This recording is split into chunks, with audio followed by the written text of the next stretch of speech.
Chapter 5:16. Thunder in winter was not normal.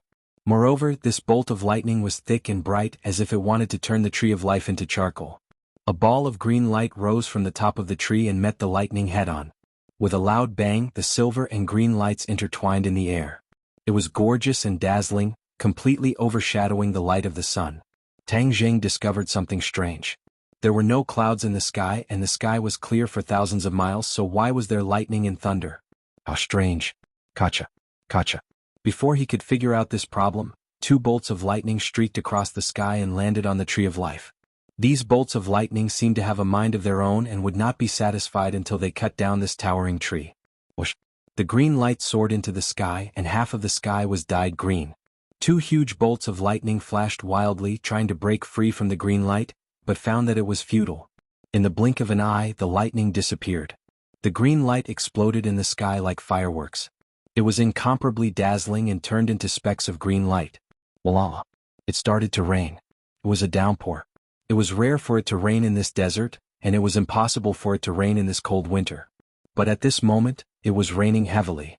Moreover, the sky was bright and there were no dark clouds at all. No one knew where the rain came from. Tang Jing felt completely different. When the rain fell on his body, he could clearly feel traces of spiritual energy contained in the rain, slapping on his skin. Ordinary rain could not contain spiritual energy, but this rain was clearly not ordinary rain. It was formed by the explosion of the green light. The tree of life is really magical. It's really magical. Tang Jing exclaimed. The other ordinary people did not have such sharp senses. They only saw the sudden rain in the clear sky and could not help but feel a sense of novelty. Tang Jing did not waste this gift from the tree of life. He quickly circulated the ancient clear heaven scroll and dragon god secret art. The two cultivation techniques immediately displayed their magical effects.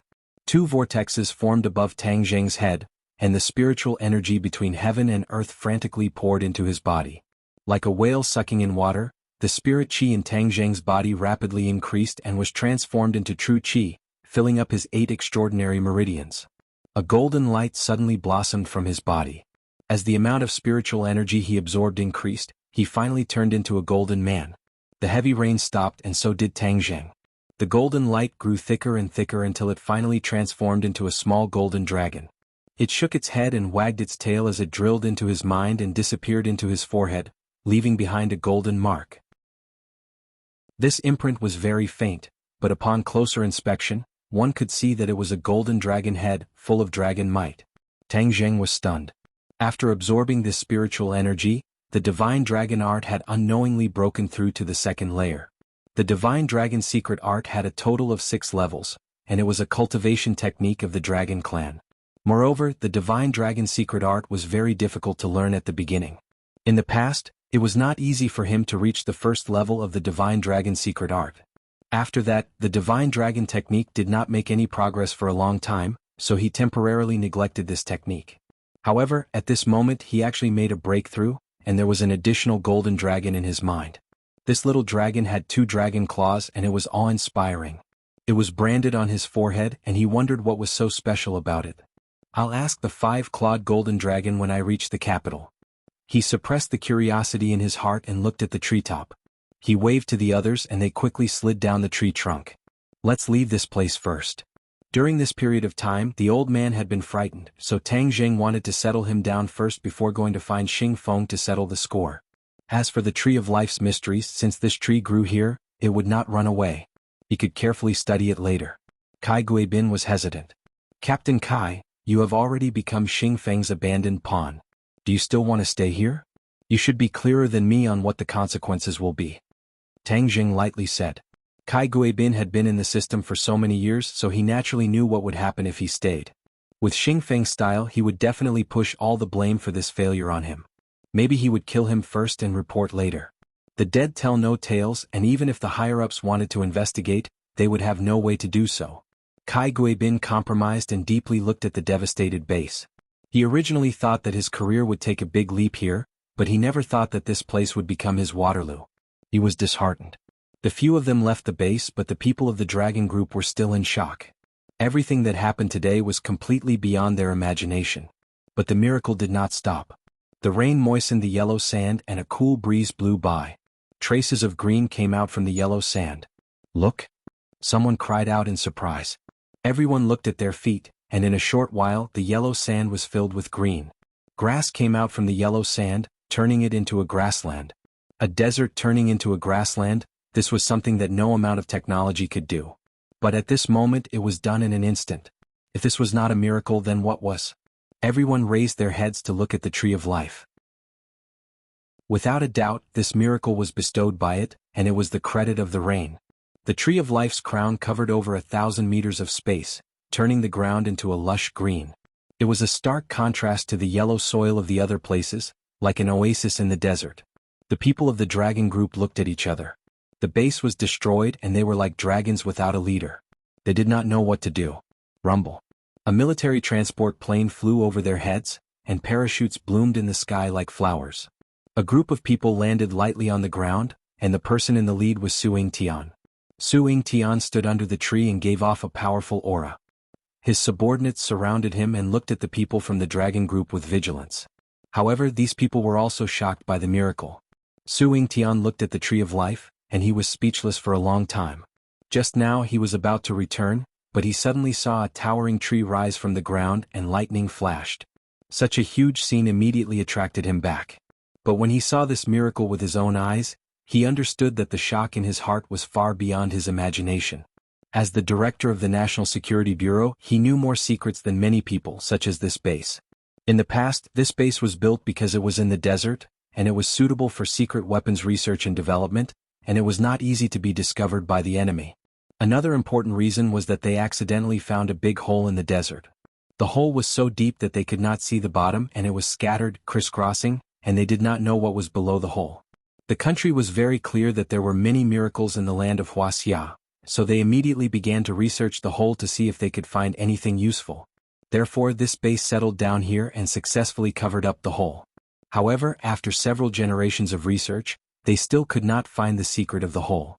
They only knew that the hole was so deep that they could not see the bottom, and the hole was so crisscrossed that the researchers had no way to explore it. In the end, they had to give up, and the hole was sealed and the relevant researchers withdrew. But another function of the base was retained, and that was to research secret military weapons. This country had many similar research bases, and they were scattered in every corner of the country. There were traces of these bases in the desert, lakes, and mountains, and ordinary people would not know about them. Su Yingtian looked at the towering tree and guessed that this might be the thing that the researchers were looking forward to discovering. But why did it suddenly appear in this world today? What's going on here? He was in the sky just now and did not see clearly what had happened, so he signaled his subordinates to capture a member of the dragon group. The other party was still in shock and stammered, "Tang Zheng, all of this started because of him." Tang Zheng? Su Yingtian originally thought that Tang Zheng was dead, and his plan had failed, and a sense of defeat shrouded his heart. But he did not expect that he was completely wrong. Tang Zheng had given him a big surprise, but what did this tree have to do with Tang Zheng? Where was Tang Zheng? He wanted to find him and ask him clearly and find out the ins and outs of this tree. After asking around, he found out that Tang Zheng had already brought his people away. Thus, he immediately gave the order that he must find Tang Zheng and protect his safety at all costs. He was very clear about what Xing Feng would do when he went berserk, so of course he could not let Xing Feng succeed. Suddenly, he turned his head and looked into the distance. Two people walked out from behind a sand dune. His pupils suddenly shrank as he stared at the two of them. The two of them were strolling leisurely, but in the blink of an eye, they actually closed the distance between them and arrived in front of him. When the members of the dragon group saw the two of them, they subconsciously retreated. Their expressions were filled with fear, and their hearts were filled with lingering fear. Martial sect? Su Yingtian recognized Martial, but he did not know anything about the beautiful young woman beside her, and could not help but frown. Lan Yu raised her head and stared at the tree of life. She took a deep breath and said, "What a dense spiritual energy." Spiritual energy was something that ordinary people could not sense. Although Lan Yu was a martial artist, her realm had already reached a certain level, so she could clearly sense the spiritual energy in the air. However, she was not like Tang Zheng, who could turn the spiritual energy into her own for her own use. The spiritual chi of heaven and earth has undergone a huge change because of this towering tree. It won't be long before the spiritual chi of heaven and earth becomes abundant. For cultivators, this is a great thing. She muttered to herself, her mood and attitude could not be seen. Could it be that what should come is really coming? Back then the cultivators were expelled. Could it be that it is time for them to return? Even the living environment has been unknowingly prepared for them. Hearing that, Su Tian's heart skipped a beat. He took a step forward and asked, "May I ask who you are?" Lan Yu did not even turn her head as she stared at the tree of life for a long time. After a long while, she turned her head to look at Su Tian and asked, "Tang Zheng is not dead. This is related to Tang Zheng, right?" Su Tian hesitated for a moment, then nodded and said, "Yes." A hint of joy flashed across Lan Yu's face as she impatiently asked, "Where is he? I want to see him." Su Tian shook his head, "I don't know either." Chapter 517. Countless researchers rushed to the base. Looking at the Tree of Life, one could imagine the shock. The military had already listed this large desert as a military-restricted area. Satellites in space were monitoring it 24 hours a day to prevent foreign forces from spying on it. The research on the cave that had ended in failure was put on the agenda again. All kinds of research equipment were directly transported by plane. Not long after, various detection and research on the Tree of Life began. But what made the researchers helpless was that this towering tree emitted some kind of mysterious power. The space within a radius of 1,000 meters was covered by this power, and no one could get close. The underground base was also covered with the roots of the tree. Humans were simply unable to get close. This base was completely ruined. When Xing Feng stopped here and saw this scene with his own eyes, his face was ashen and he was speechless. This time the dragon group had suffered heavy losses. He had already been severely criticized by the higher-ups. He was so cunning that he directly pushed all of this to Tang Zheng and Kai Guibin. He lied that Kai Guibin and Tang Zheng colluded and launched a sudden attack on the base, which led to the heavy losses. He did not rashly involve the National Security Bureau. After all, the National Security Bureau had developed for so many years, and its strength was not ordinary. Without absolute certainty, he would not fall out with the other party. The Marshall Organization and the National Security Bureau are involved, and this mysterious tree has appeared. Damn, everything has turned into paste. It's getting more and more chaotic. Xing Feng was not afraid of chaos. He was best at fishing in troubled waters. However, there was no place for him to use for the time being. Thus, he immediately returned to the capital. Without a doubt.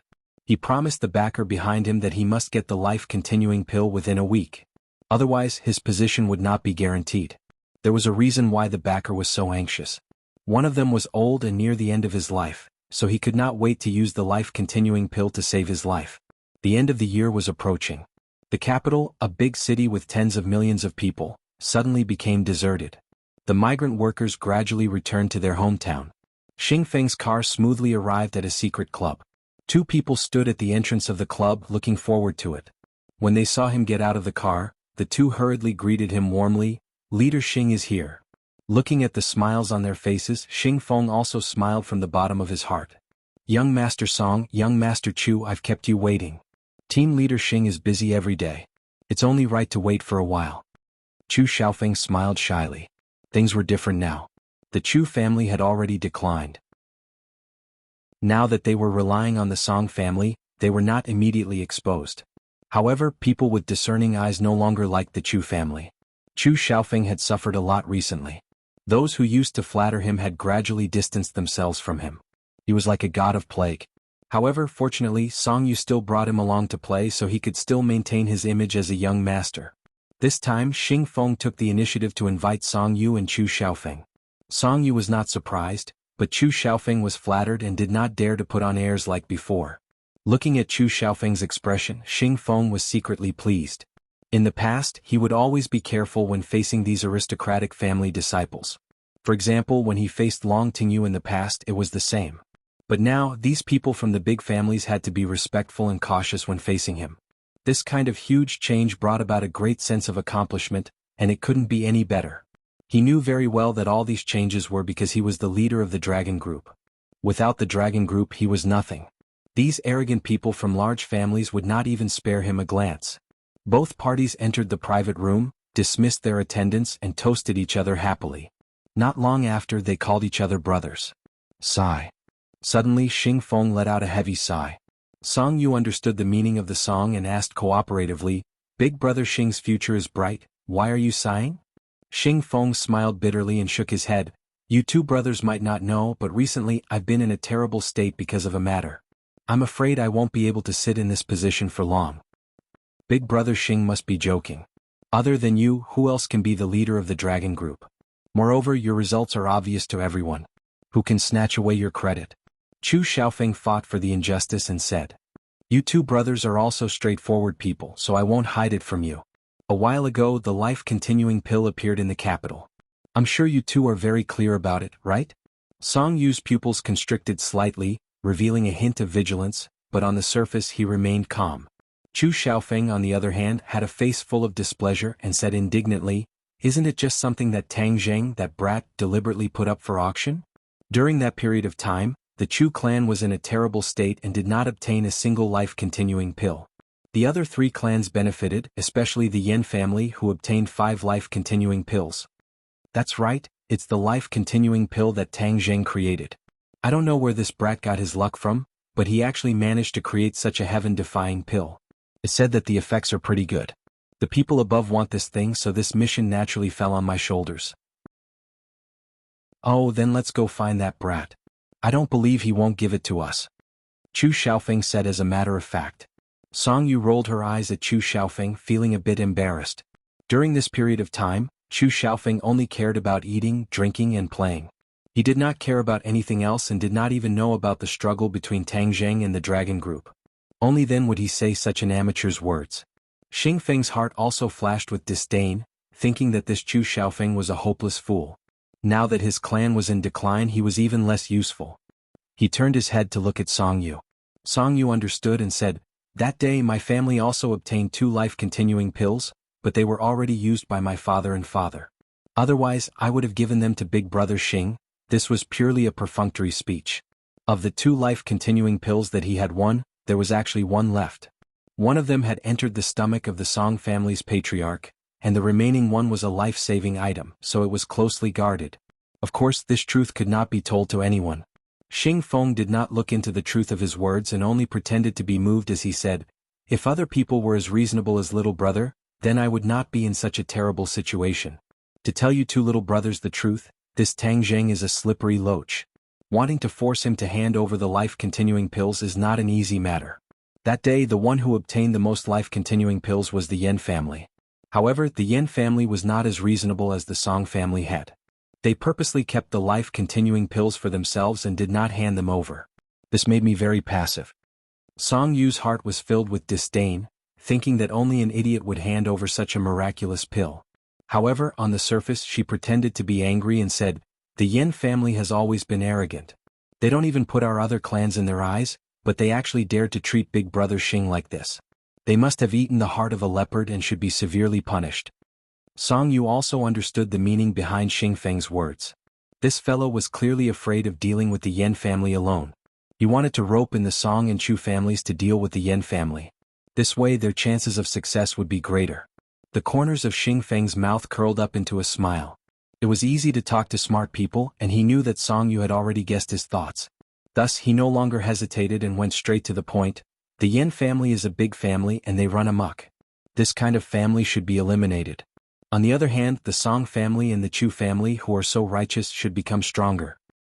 I think so too, but the Yen family is powerful after all, and it won't be easy for us to shake his position.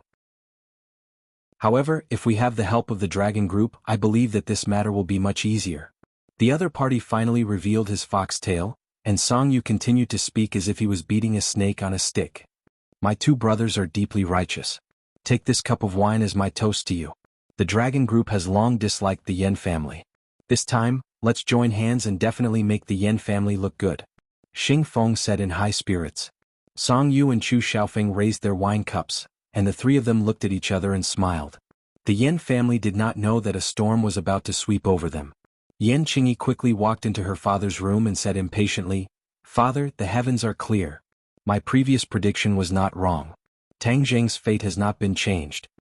Yen Padian held his teacup, took a sip of tea, lightly smacked his lips and said, "Tang Zheng has already escaped danger. The change in the heavens this time might be related to the newly appeared towering tree." The news about the Tree of Life had already reached the desk of the relevant personnel, and the Yen family was naturally one of the people who knew about it. Yen Qingyi, on the other hand, didn't know about the towering tree. After listening to his father's explanation, his eyes lit up and he said, "It's most likely this tree that caused the changes in the mysteries of heaven." "What kind of tree is this? I want to see it for myself." "That place has already been sealed off by the military. No one else can get close to it." Yan Qingyi remained unmoved. "I will naturally find a way." After saying that, she left with large strides. Yan Padian stared blankly at the setting sun and muttered to himself, "Tang Jing, oh Tang Jing, the Yan family has placed most of their chips on you. You better not disappoint me, otherwise the Yan family's losses will be hard to estimate." Tang Jing did not know about Yan Potion's worries. He brought a group of people and left the desert, heading back home. He did not hide from others and directly returned to Ordinary Balance's home. The blockade here had already been removed, and although there were still many police spies, no one dared to act rashly. Without the pressure of the Dragon Group, the Ordinary Balance officials did not want to touch Tang Jing. After all, the impression of that battle was too deep, and no one dared to underestimate Tang Jing. Tang Jing was not afraid that the people from the Dragon Group would come looking for him again. Without the mech, the super warrior was not his match at all. If Xing Feng dared to come to Ordinary Balance, it would suit him even more. He would not hesitate to let Xing Feng go underground to celebrate the new year. There was also an even more important reason that prompted him to return to Ordinary Balance. The old man still had too many old brothers in Ordinary Balance. In order to not let them worry, and in order to not let the neighbors gossip that Tang Jing was an enemy of the country, he stubbornly insisted on returning to Ordinary Balance. Using practical actions to dispel these people's concerns and rumors, allowing Tang Jing to be a proper person, and not a criminal who had escaped. Chapter 518. There were too many legends about that battle. Tang Jing's name, which was not particularly well known among the general public, had become well known in Ordinary Balance after word of mouth had spread. Many people suddenly realized that he was the previous provincial college entrance exam champion. The Takashi that had been widely publicized by the media was actually an imposter. In addition, the fact that Tang Jing had won the martial arts conference championship made many people's blood boil. This could explain why Tang Jing had been able to create such a huge commotion in Ordinary Balance. The lighting that night was not good, so many people still did not see the mecha and the four symbols venerable. They only knew that Tang Jing had gotten into a fierce conflict with someone very powerful. Of course, the residents that night had seen these two big guys, but when they said it, it was taken as an exaggeration. No one believed it. All in all, the details of that night's events had only spread to a small area. The general public only knew that Ordinary Balance had produced a very impressive young man, Tang Jing. It was said that he had gone against the authorities. Many people did not think that there was anything wrong with him. Instead, they felt that he had the style of a chivalrous hero from ancient times, daring to risk universal condemnation. When they heard that he had returned to Ordinary Balance and that the authorities had not arrested him, many people were full of admiration. They all wanted to pay homage to this modern chivalrous hero. The entrance to the Upper Wind and Upper Water residential area was blocked by many people, but the security guards at the entrance were determined not to let them pass. Speaking of Upper Wind and Upper Water, this real estate development company had also suffered a lot. Last time, Tang Jing had gone on a killing spree, turning this place into a living hell. It had really frightened many residents. Since then, many people had moved out of the residential area, and no one dared to buy a house here. Today, when they heard that this killing god had returned, the people in the real estate company were even more restless. They were deeply afraid that Tang Jing would put on another show. If that happened, their company would really be in big trouble. Before they could sit down, a guest arrived at Tang Jing's house. Deng Maokai stood at the door, cowering. He didn't dare to look straight at Tang Jing because he had been severely reprimanded the last time he leaked information and was almost suspended. Today, as soon as Tang Jing returned to Ordinary Balance, he was sent by his superiors to find out what was going on. The local officials of Ordinary Balance already knew that Tang Jing was involved in a power struggle between their superiors. Those who didn't know what was going on didn't dare to touch Tang Jing rashly. "Director Deng, you're here. Please come in." Tang Jing revealed a trace of a smile and warmly greeted him. Because of his information, Lin Hu and the others did not fall into the hands of the Dragon Group, so he had a good impression of Deng Maokai. Deng Maokai was overwhelmed by the favor and nervously said, "Young Master Tang, I'm really sorry about the past. I was only following orders, so I took action against Ordinary Balance's underground world." The strike-down operation had destroyed Ordinary Balance's underground world. Tang Zheng was the boss of the underground world, so Deng Maokai was naturally afraid that he would blame him. Tang Zheng didn't mind and waved his hand. You don't have to take it to heart. Let bygones be bygones. Moreover, the underground world is after all illegal. Banning it will allow our brothers to walk on the right path. This is also a good thing. If it was in the past, Tang Zheng might be angry. After all, this was a foundation that he had single-handedly built. But now he wanted to thank everything. The enemy was so quick to cut the Gordian knot and destroy this gray world. In the future he would no longer be the boss of the underground world. That identity was no longer attractive to him. Instead it was a burden. Everything he wanted could be obtained openly. He had the strength, so there was no need for him to do the opposite. His future career was on the right path. With sufficient funds and Mu Hongyan at the helm, he was completely confident that he could establish a business empire. This was much more meaningful than being the boss of the underground world. Deng Maokai looked at him with suspicion. These words were really out of his expectations. He couldn't judge whether it was true or false. After observing for a while and confirming that Tang Zheng wasn't angry, Deng Maokai sighed in relief and said, "Young Master Tang, this time you return to ordinary balance. Has everything been dealt with? There are some things that you don't want to know so as to avoid bringing trouble to yourself." Deng Maokai shrunk his neck and understood. Understood. If young Master Tang needs anything in the future, please don't hesitate to tell me. Seeing Tang Zheng so calm, Deng Maokai's heart finally returned to his stomach. The stronger Tang Zheng was, the more benefits Deng Maokai would have. But seeing that the other party's family was reunited, he tactfully didn't disturb them and hurriedly said goodbye. "Chief Deng, there are so many people outside the neighborhood. Please deal with them." Tang Zheng didn't want to be a panda surrounded by onlookers. His principle was to keep a low profile. "Okay, deal with it immediately." Deng Maokai happily returned to report and sent people to disperse the onlookers at the entrance of the neighborhood. After Changheng City's municipal government heard Deng Maokai's report, their hearts finally relaxed. It was almost the new year. If another incident happened, they wouldn't be able to keep their official positions. Of course, Tang Zheng was like a ticking time bomb that could explode at any time. They desperately wanted Tang Zheng to leave ordinary balance, but no one dared to order him around. Kai Guibin had already left. It was said that he went home to visit his family and made an appointment with Tang Zheng to meet after the new year. Therefore, only Fang Shishir and Linger were left in Tang Zheng's house. These two beautiful girls attracted a lot of attention on their way back. Linger and Fang Shishir had an extra touch of otherworldly temperament. They were like fairies that didn't eat the food of mortals. Both of them had their own merits. Looking at the two of them, Tang Zheng had a dazzling feeling. "Shishir, your parents are very worried about you. I'll send you home first," Tang Zheng said. Fang Shishir and Tang Zheng had been separated for a long time. Moreover, after experiencing this incident, it was even more difficult for them to part. She reluctantly said, "I'll stay at your house first. Otherwise, what if the people from the dragon group come? I want to go through thick and thin with you." Seeing the deep longing in her eyes, Tang Zheng couldn't bear to refuse. He nodded and called her parents to inform them. Then he stayed at home. "Master, where will Linger stay at night?" Suddenly Linger asked with wide eyes. She didn't feel guilty about being a third wheel. Tang Zheng slapped his head. How could he forget about Linger? This house only had 2 bedrooms. How could 4 people live in it? Fang Shishir originally wanted to whisper to Tang Zheng and do something intimate. But she suddenly realized that it was impossible. She couldn't help but feel a little dispirited. "You and Shishir can live together." There was no other way. Tang Zheng could only arrange it like this. He could only temporarily ignore Fang Shishir's resentful eyes. "Let's go buy daily necessities and clothes.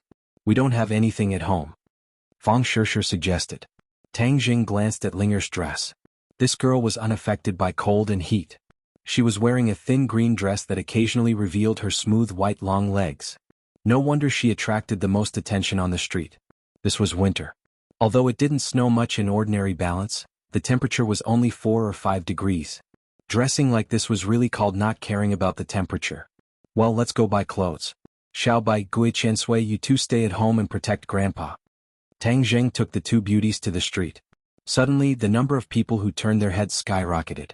Fortunately, Tang Zheng had already experienced the feeling of being the center of attention.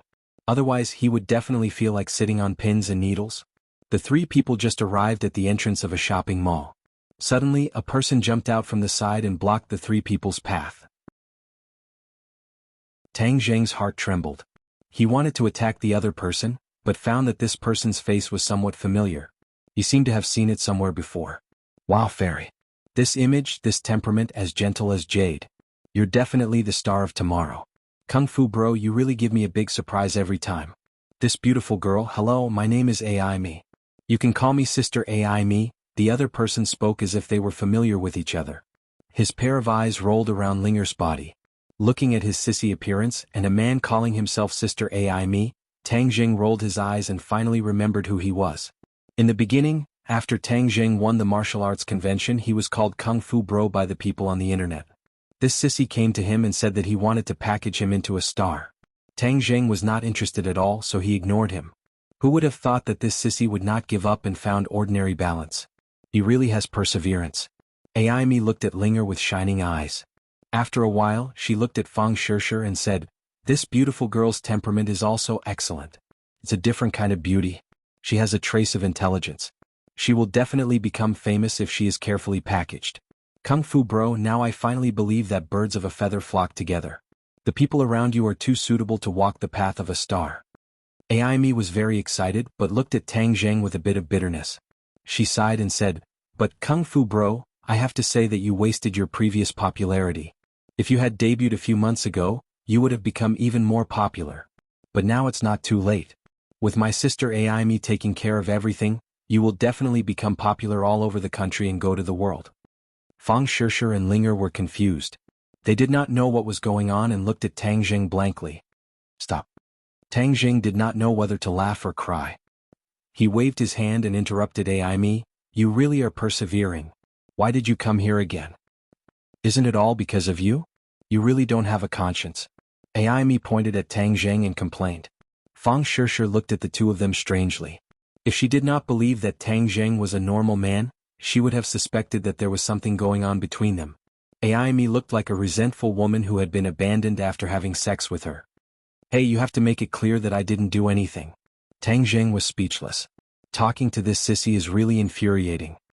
"I was kind enough to want to keep you, but you avoided me and you still have the nerve to say that you didn't do anything. Hey, what do you mean keep me, fuck?" Looking at the strange gazes around him, Tang Zheng was embarrassed. He could accept being kept by a woman, but being kept by a man he would rather die. Chapter 519. Tang Jing didn't want to be surrounded like a panda. He grabbed one in each hand and strode towards the mall, saying, "I'm not interested in the dream of being a star, don't bother me. Hey Kung Fu bro, you can't waste this opportunity. Otherwise it'll be hard to package you in the future. Besides, being a star is very profitable." AI Me hurriedly chased after him, unwilling to let the prey in her hands run away. Tang Jing turned a deaf ear to her, but Linger turned her head to look at AI Me and curiously asked, "Master, are stars the people who sing on TV? People who sing are a type of star." Tang Jing casually said. Linger's eyes lit up and exclaimed, "Wow, being a star and being able to sing is really great." AI Me was overjoyed when she heard this. She trotted over and said, "Beauty, your voice is very clear and has a lot of texture. It's very suitable for singing. In the future you'll definitely be able to produce best-selling songs." "Really?" Linger asked innocently. "I promise." AI Me patted her chest. Sister AI Me will definitely fulfill her promise. When Tang Jing heard this, his heart skipped a beat. AI Me used to like listening to songs. Because of this, she almost scared her grandfather. Could it be that she really has a soft spot for singing? Looking at her expectant eyes, Tang Jing stopped and asked, "Linger, do you really want to be a star?" Linger opened her eyes wide and cutely said, "If being a star can sing, then Linger wants to be one." Tang Jing frowned. Linger had a simple heart and was inexperienced. The entertainment industry was a big dye vat. Linger was like a piece of delicious food. Those hungry wolves in the entertainment industry would not give up on her and would easily take advantage of her. Moreover, her identity was special. If she was not careful and her identity was exposed, then there would be even more trouble. When Linger saw Tang Jing frown, she thought that Tang Jing was angry. She hurriedly waved her hands and said in a panic, "Master, Linger is no longer a celebrity.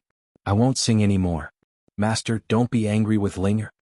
As she spoke, tears welled up in her eyes, making her look extremely pitiful. Amy was shocked. This beauty actually called Kung Fu Bro Master and cared so much about his attitude. What is their relationship? Moreover, It wasn't easy for him to find such a promising future star. How could he let him go?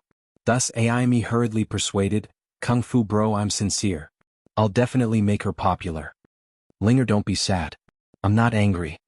Tang Jing tightly grasped Linger's hand and explained. Linger was relieved. She patted her chest and said with a smile, "Then Linger can rest assured. From now on, Linger will always be by Master's side and serve Master." These words were like the attitude of a maid without status in ancient times towards her master. Aimi's eyes almost fell out of their sockets. Even though Fang Shishir knew Linger's background, seeing her so dead set on Tang Jing, she was also amazed. Beauty people must have their own ideals and opinions. Moreover, this is a once-in-a-lifetime opportunity. Aimi did not give up and persuaded. He didn't believe that there was no girl in this society who didn't want to be a star. Being rich and famous is a good thing that many people can only dream of. But it was clear that Linger broke his fixed thinking again and again. Linger pouted and said impatiently, "I already said that I don't want to be a star. Why do you still want to persuade me? Do you really want Master to be angry with me? If you're such a bad guy. I'm not talking to you." After saying that, she turned her head in a fit of pique as if she didn't want to see Aimi's face. Aimi was flabbergasted. In this modern society, there was actually someone who was so obedient to others. He felt like he had returned to the olden days. Moreover, Linger was such a beautiful girl. He thought with bad intentions, could it be that Kung Fu Bro had some unusual training methods? If that was the case, then he would really be struck by lightning. To be so ruthless to train such a fairy-like person, how heartless would he have to be? Aimi had mixed feelings and was incomparably depressed. He truly understood what it meant to be defeated. In fact, he used to be a gold medal manager in the entertainment industry.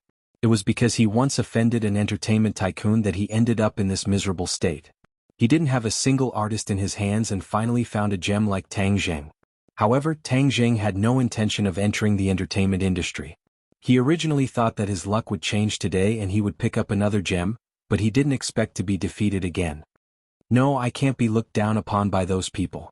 If I miss this opportunity, I won't have a chance to make a comeback. Out of these three people, I must grab one." Aimi silently made up his mind. He turned his gaze and stared at Fang Shishir. But before he could speak, Fang Shishir understood and waved her hand. "Sorry, I'm not interested in the entertainment industry." Aimi really wanted to scream. "Do you still want me to live? Why is God so cruel to me?" It was like a person who was about to die of thirst in the desert and suddenly saw a pool of water. But when he walked closer, he realized that it was a mirage. Everything was not real. How could this not make people collapse? Aimi was in a daze. He looked at Tang Jing bitterly and said, "Brother Kung Fu, is there really no room for discussion?" Tang Jing glanced at Linger and said, "Leave me your phone number. I'll go back and think about it." What made him change his attitude was the look in Linger's eyes. She was obviously too passionate about singing. She only had the opportunity to transform into a human after cultivating for so many years. Since she came to the world of mortals, if she didn't experience something she was interested in, wouldn't it be too boring to live? Moreover, Tang Jing still hadn't thought of a way to arrange for Linger. Although she transformed, her cultivation wasn't high and she couldn't help him much. Why not let her live a happy life according to her own wishes? Who knows, maybe she could really become a big star in the future. Hearing this, Linger revealed a trace of surprise, but there was a hint of joy between her eyebrows. Aimi's expression was especially exaggerated. She was wild with joy and directly threw herself at Tang Jing. She looked like she really had the urge to kiss and offer her body on the spot.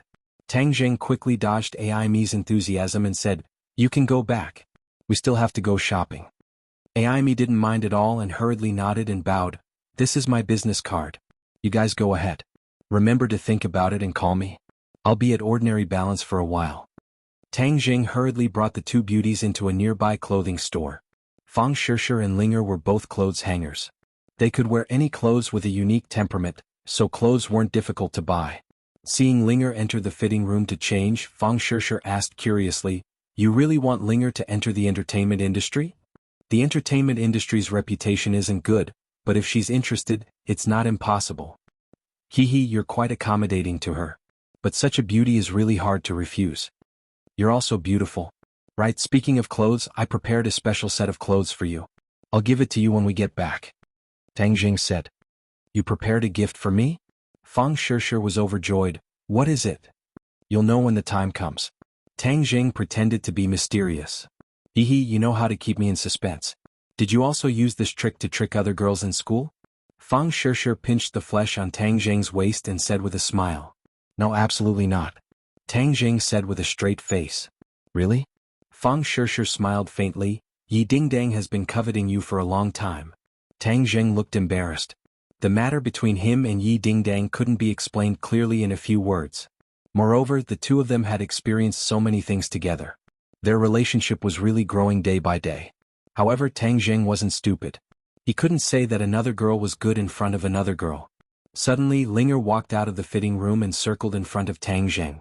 She happily asked, Master, do you think I'm beautiful? Beautiful. Tang Jing instinctively wanted to praise her, but his eyes were fixed. Linger was wearing a light green woolen coat and a shirt underneath. However, there were two obvious protrusions on the shirt. It was very conspicuous. Linger didn't notice at all. Instead, she moved closer to Tang Jing and asked, Master, is Linger beautiful? Protrusions? This scene was too exciting. Moreover, she was already quite open-minded, so this scene was even more prominent. Fang Shishir glared at Tang Jing and hurriedly said, Linger, let's go into the fitting room. There's a big pervert here. What's a pervert? Linger innocently asked, but Fang Shishir had already dragged her into the fitting room. Tang Jing let out a sigh of relief. This was a test of his endurance. Fortunately, there was no one else nearby. Otherwise, if they saw this beautiful scene, Linger would be at a disadvantage. Linger doesn't seem to have any underwear. The dress from before was a bit big, so I couldn't tell. Now that she's wearing this tight garment, her true colors are revealed. In the future, I must teach Linger how to protect herself. Not long after, Fang Shishir came out. Her face was red and she quickly closed the door as if she was afraid that Tang Jing would peek. She glared at Tang Jing and said, Just now your eyeballs were about to fall out. You guys are really perverted. Tang Jing didn't know whether to laugh or cry. He cried out that he had been wronged. He really didn't have any romantic thoughts just now. It was just pure shock. Watch over me. I'll be back soon. What are you going to do? Buy clothes. Seeing Fang Shishir quickly walk into a lingerie shop not far away, Tang Jing seemed to wake up from a dream. She was going to buy lingerie for Linger. Master, did I do something wrong? Linger's voice floated out. She was a bit nervous. Linger, don't think too much. You didn't do anything wrong. Then why would Big Sister Shishir be angry? She even said that I should be on guard against you. You are Linger's master. Why would Linger be on guard against you? This little girl's brain simply couldn't understand these questions. Don't listen to her nonsense. There are many rules in this human world. You'll slowly get used to it in the future. Tang Jing said perfunctorily. Oh, Linger is very stupid. Master, please don't despise Linger. Linger will definitely work hard and not be so stupid. Tang Jing couldn't help but laugh. Linger wasn't stupid at all. She just lacked life experience. After comforting her for a while, she finally stopped feeling uneasy. Fang Shishir also carried a bag of underwear into the fitting room. Tang Jing couldn't help but think, without trying it on herself, how could she know the size? Could it be that she measured it with her hands? Chapter 520. When the three of them returned home, Fang Shishir would occasionally look at Tang Jing with a strange expression. The sky was dark and the old man had already prepared dinner. The few of them ate together and Linger took the initiative to help clean up. Fang Shishir did not want to fall behind as in front of the elders, she could not be lazy. Little Zheng, come to my room. I have something to say to you. Tang Dahai called his grandson into the room and said sincerely, Little Zheng, after experiencing this incident, I know that your life is destined to not be ordinary. Grandfather is often your concern, so I will go to the countryside to find a place to live. This way, those bad people will not be able to find me and I will not be a burden to you. Tang Jing did not expect his grandfather to say such words and his eyes widened in shock. He did not hesitate to deny, Grandfather, I will not let you go to the countryside. You have lived in ordinary balance for decades. Every blade of grass, every tree, every street, every building, you are familiar with it. How could I let you leave ordinary balance? But my goal is too obvious. I do not have the ability to protect myself and will only become a burden to you. The old man earnestly said. No, Grandfather, you have never been a burden to me. You are one of the closest people to me in this world. Without you, there would be no me. I will not let you leave. I want you to be happy and live a carefree life. If anyone wants to hurt you, I will definitely make them regret being born into this world. While speaking, his body involuntarily emitted a powerful aura. This aura combined with the aura of a dragon was especially intimidating. The old man could not help but have the urge to look up. I know you have filial piety, but, Tang Jing immediately interrupted, no buts. Seeing Tang Jing so determined, Tang Dahai helplessly let out a long sigh. It could be considered a compromise, but his heart was somewhat gratified. His grandson has been sensible since he was young. Now that he has grown up, he has his own opinions and is similarly filial. He is not like other people who raised an ingrate. When I was caught, Shirshir did her best to protect me. If it were not for me, she would not have been caught. You must treat her well in the future. Tang Dahai warned. I understand.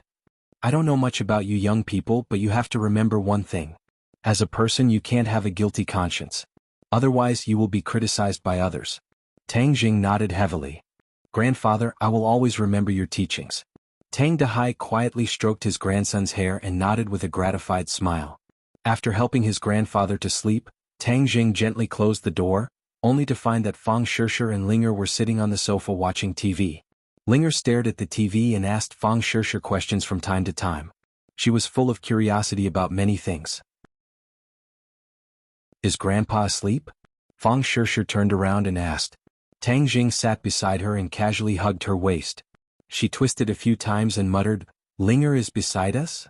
Linger's attention was on the TV and did not notice the intimate actions of the two. It's okay.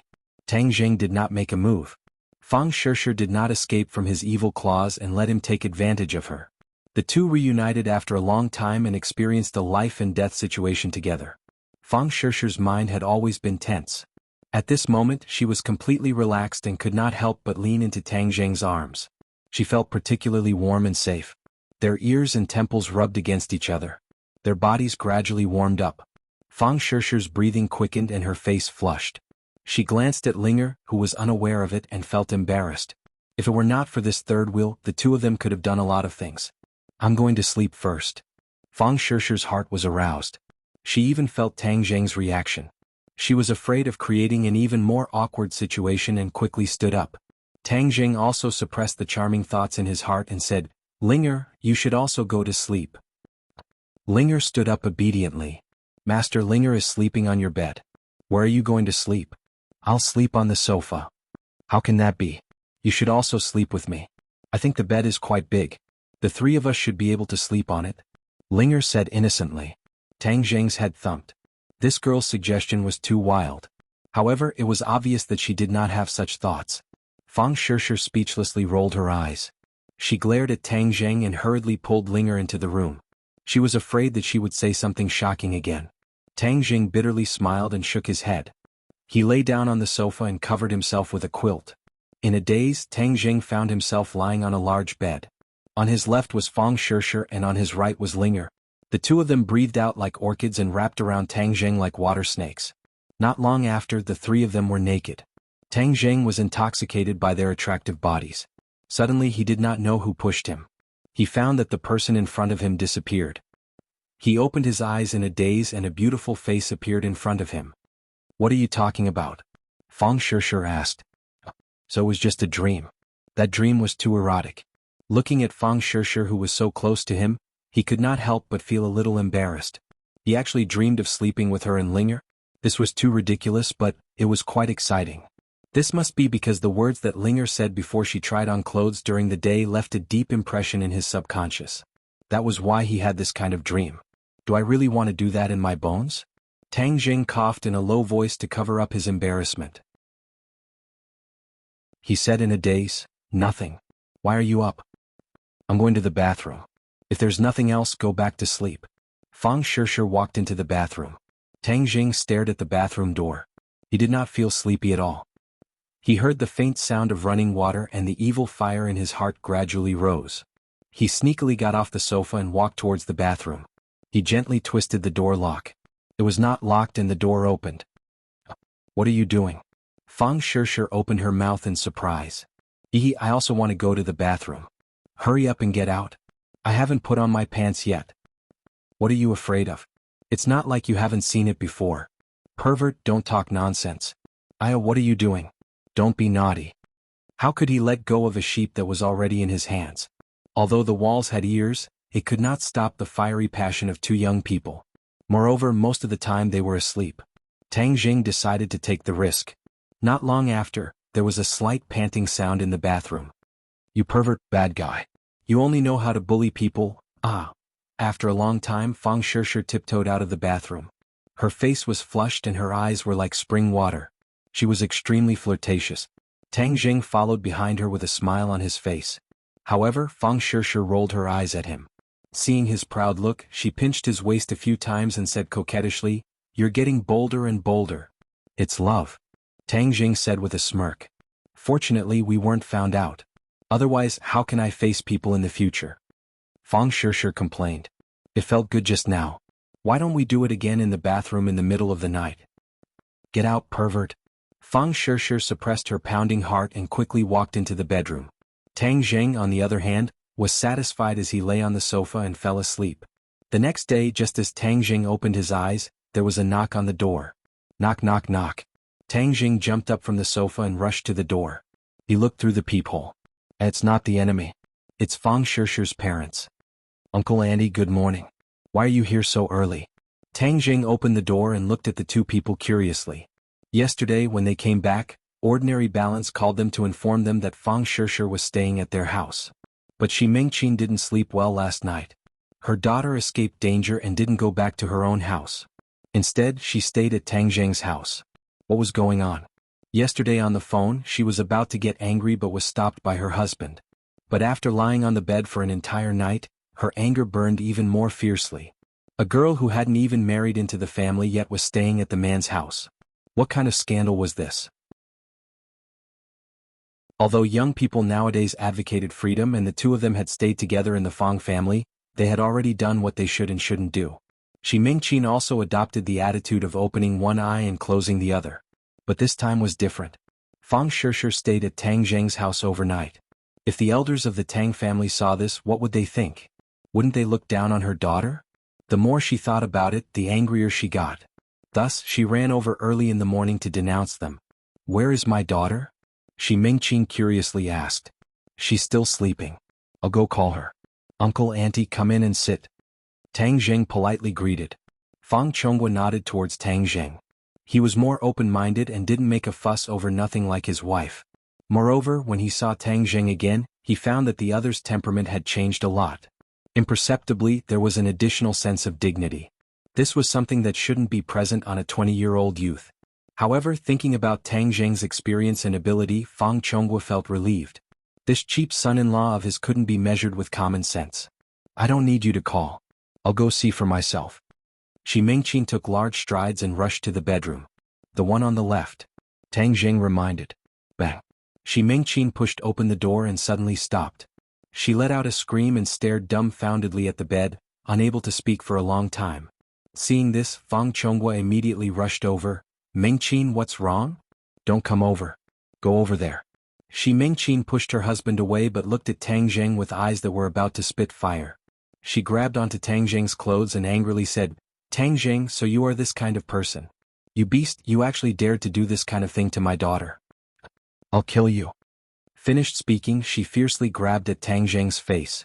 Tang Jing was shocked. "What the hell? What did I do to make her so angry?"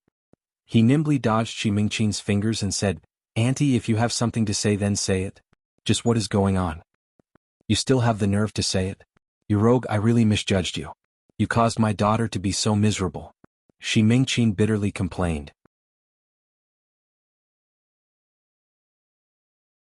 Chapter 521. Tang Jing was burning with anxiety, thinking that something bad had happened to Fang Shishir.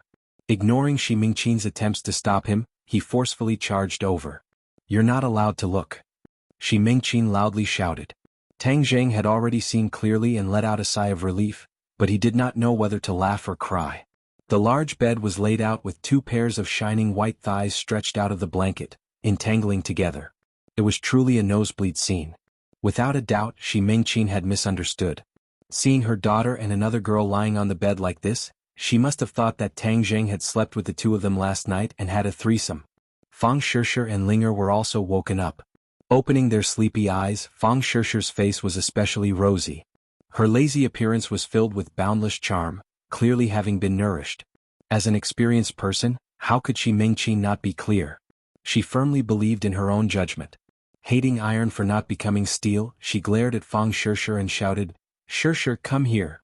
Fang Shishir sleepily rubbed her eyes and asked in a daze, "Mom, why are you here? You still have the nerve to ask? How can you be so shameless?" Shi Mingqi's eyes were red. She had painstakingly raised her daughter for 20 years. She was the standard young miss of a noble family. How did she become like this? Fang Shishir was confused and did not react. However, Tang Zheng had already come to a realization and hurriedly explained, "Auntie, it's not what you think. I saw it with my own eyes. Is there a mistake? Tang Zheng, you're still young, so why don't you learn well? Don't think that just because you have a bit of skill you can play with girls." Tang Zheng did not know whether to laugh or cry. This big hat was placed on him too fiercely. How did he play with girls? "Master, who is she? She's so noisy, making Linger unable to sleep." Linger squinted her eyes and acted like a spoiled child as she asked, "Master?" Shi Mingqi's eyes widened. Was this role-playing? Speaking of which, I'm already so old, but I've never played these games before. If this wasn't toying with a girl, then what was? The evidence was irrefutable, causing Shi Mingqi's anger to shoot up. She wanted nothing more than to kick Tang Zheng until he couldn't take care of himself. Fang Chonghua also walked to the door and glanced at her. His expression became especially serious as he said, "Shishir, put on your clothes and come out to talk." Bang. The door was directly closed by Shi Mingqi, and the rustling sound of clothes being put on could be heard. "Tang Zheng, come over here," Shi Mingqi shouted. Tang Zheng walked up to the two of them, feeling wronged. "What is this? I didn't do anything. This is 2F King wrong." "You're being ridiculous," Fang Chonghua couldn't help but say. "I." Before Tang Zheng could speak, he saw Tang Dehai walk out. "Little Zheng, what happened? Grandpa, why are you up? Grandpa, how are you?" Fang Chonghua stood up and greeted Tang Dehai.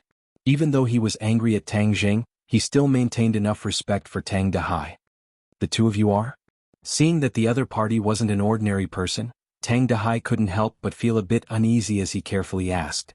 Shi Mingqi wanted to angrily rebuke Tang Zheng, but Tang Zheng looked at her as if he could predict the future. Her heart thumped as she felt a burst of fear, causing her to swallow her words. "They are Shishir's parents," Tang Zheng gently introduced. Tang Dehai was shocked. "Aya, honored guests, little Zheng, what are you doing here? Hurry up and greet the guests. There isn't enough food in the house, right? I'll go buy some ingredients and cook. You guys sit down and treat it as your own home." Tang Dehai became busy. Tang Zheng wanted to persuade him but stopped. If his grandfather left, then he would be able to explain. Otherwise, his grandfather would definitely be worried. Fang Chonghua saw through Tang Zheng's thoughts, so he didn't try to persuade him. After the old man left the house, Fang Chonghua's face sank as he solemnly said, "Tang Zheng, we don't object to you and Shishir dating, but you can't be so absurd. Even though my Fang family isn't a big family, we aren't a family that messes around. You." He hadn't finished speaking when Fang Shishir finished putting on her clothes and walked out. She pouted and said, "Dad, what are you doing?" She was also a smart person, so she finally understood why her parents were so angry. Seeing that Tang Zheng was wrongly accused, her heart ached. "Shishir, don't interrupt. Listen to your father," Shi Mingqi said. "You guys listen to me. You all misunderstood. It's not what you think." Fang Shishir anxiously explained. "We saw it with our own eyes. How can we misunderstand? You don't have to cover for him." Fang Shishir angrily stomped her foot, her face flushed red as she said, "Why don't you guys believe your daughter? You really are infuriating." Tang Zheng let out a long breath and said, "Uncle, Auntie, I know what you guys are thinking. You guys really misunderstood. Look at the sofa. Last night I slept here alone." The two looked towards the sofa and the blanket. There were indeed traces of someone sleeping here. In the previous situation, the two had overlooked this point. "You guys really didn't sleep together?" Shi Mingqi doubtfully asked. "Mom, what are you saying? How could we be that kind of person?" Fang Shishir's face turned red as she wished she could find a hole to hide in. Tang Zheng awkwardly coughed. Last night didn't he have such a dirty thought? If he really did that, then he would have been caught red-handed. "But who is that girl?" Shi Mingqi asked again. "Why did she call him master? Master Linger, did she do something wrong again?" Just as her voice fell, Linger apprehensively walked out and carefully asked, "This master, caused Xi Mingqing's temper to rise as this title was simply too uncommon in today's society. Ling'er, you go in first. It has nothing to do with you. Okay. If there's anything you need to call Ling'er master. Ling'er looked at Tang Zheng and blinked her large watery eyes before retreating back into the room as if a burden had been lifted from her shoulders. Where did he go to kidnap such a beautiful girl? Xi Mingqing could not help but admit that Ling'er was truly beautiful. Moreover, she had a spiritual aura about her. He didn't kidnap her. It's a long story, but it's not what you think it is. Fang Shishir could not explain, so she directly said. Seeing her daughter so protective of Tang Zheng and that the other party was not what she thought it was, Xi Mingqing's anger gradually subsided as she said, Shishir, you returned to ordinary balance, so why didn't you go home? Why did you run over to his house? What kind of scandal is this? Isn't this just letting others poke at your backbone and gossip about you? This was my suggestion. This way I can protect Shishir. Tang Zheng rushed to say. You're saying that Shishir will be in danger? Fang Chonghua and Xi Mingqing's expressions changed at the same time. Previously, they thought that Tang Zheng had already resolved the crisis and that their daughter would not be in danger, but it turned out that was not the case. Xi Mingqing flipped out and asked, Tang Zheng, what did you do? Not only did you implicate our family's business, you even affected our daughter's life. Auntie, I also did not want to do this, but you can rest assured that I will not let anyone harm Shishir. Did you guarantee it? I know you are very powerful, but do you think the other party is a freeloader? A few days ago you caused such a huge commotion in Chongqing City, so don't think that we don't know that it was you. You are a single person while the other side is an organization and a country. Can you beat them? They are not as strong as you say, and I am also not as weak as you think. Shishir is my woman, so I will protect her. This is my responsibility and obligation. Tang Zheng said resolutely. You are too arrogant. Mom, can't you speak less? Fang Shishir angrily stamped her feet. If I spoke less, you would have believed that your life would be in danger. This won't do, you must come back with me. I don't care who the other party is. Tang Zheng, let me tell you, you must solve this problem. If something really happens to Shishir, even if I become a ghost, I will not let you go. Xi Mingqing was truly anxious. Dad, you should persuade Mom that it is not as serious as she says. Tang Zheng is very powerful and can solve this problem. Fang Shishir anxiously said. Fang Chonghua was indifferent as he could not help but re-evaluate his daughter's boyfriend. Was he really suitable for his daughter? He did not care about his own business, but what he cared about the most was his daughter's safety. If Tang Zheng really threatened his daughter's safety, then he did not mind breaking them up. Tang Zheng, we will protect our daughter. In this period of time, don't come looking for her. Wait until you have solved this problem. Fang Chonghua said in a deep voice. Dad, you can't do this. You can't break me and Tang Zheng apart. I'm not trying to break you two apart, but I'm testing his ability and sense of responsibility as a man. If a man can't protect his own woman and talk about love, then this kind of person is a coward. I, Fang Chonghua, will never marry such a coward. Fang Chonghua righteously expressed his stance. He is not a coward. He is a hero with an indomitable spirit. Fang Shishir retorted. Then prove it to everyone. Tang Zheng was not in a rush to express his opinion as he mulled over these words. He had to admit that as a mature man, Fang Chonghua's words were not wrong. If a man cannot protect his own woman, then he was no different from a coward. Moreover, the current situation was special and he had to deal with Xing Feng, so he could not let Shishir take the risk and travel with him. Instead, letting him stay by his parents' side was perhaps the smallest goal and would be safer. Uncle, I agree with what you said. I will prove to you that I am a man with an indomitable spirit. You can bring Shishir back, but you must protect her. Tang Zheng said. No. Fang Shishir immediately retorted. Shishir, listen to me. Tang Zheng advised. I want to face the difficulties with you. Tang Zheng smiled and rubbed her hair and said, Believe me, I can solve these problems. You must have confidence in me. Seeing Tang Zheng's resolute eyes, Fang Shishir knew that he had already made up his mind. There was no point in saying anything more, so she compromised. Fang Chonghua and Xi Mingqing looked at each other and could not help but sigh. Their daughter had grown up and did not listen to them but listened to Tang Zheng. As parents, they could not help but feel a sense of helplessness. Dong dong.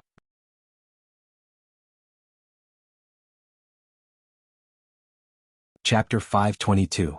It was an unfamiliar woman's voice. Xi Mingqing suspiciously looked at Tang Zheng as if she was saying, Could it be that you've been flirting with women again? Tang Zheng acted as if he did not see anything as his eyes turned cold and he became alert. He had just returned to ordinary balance and someone had already come knocking on his door. The other party was definitely not an ordinary person.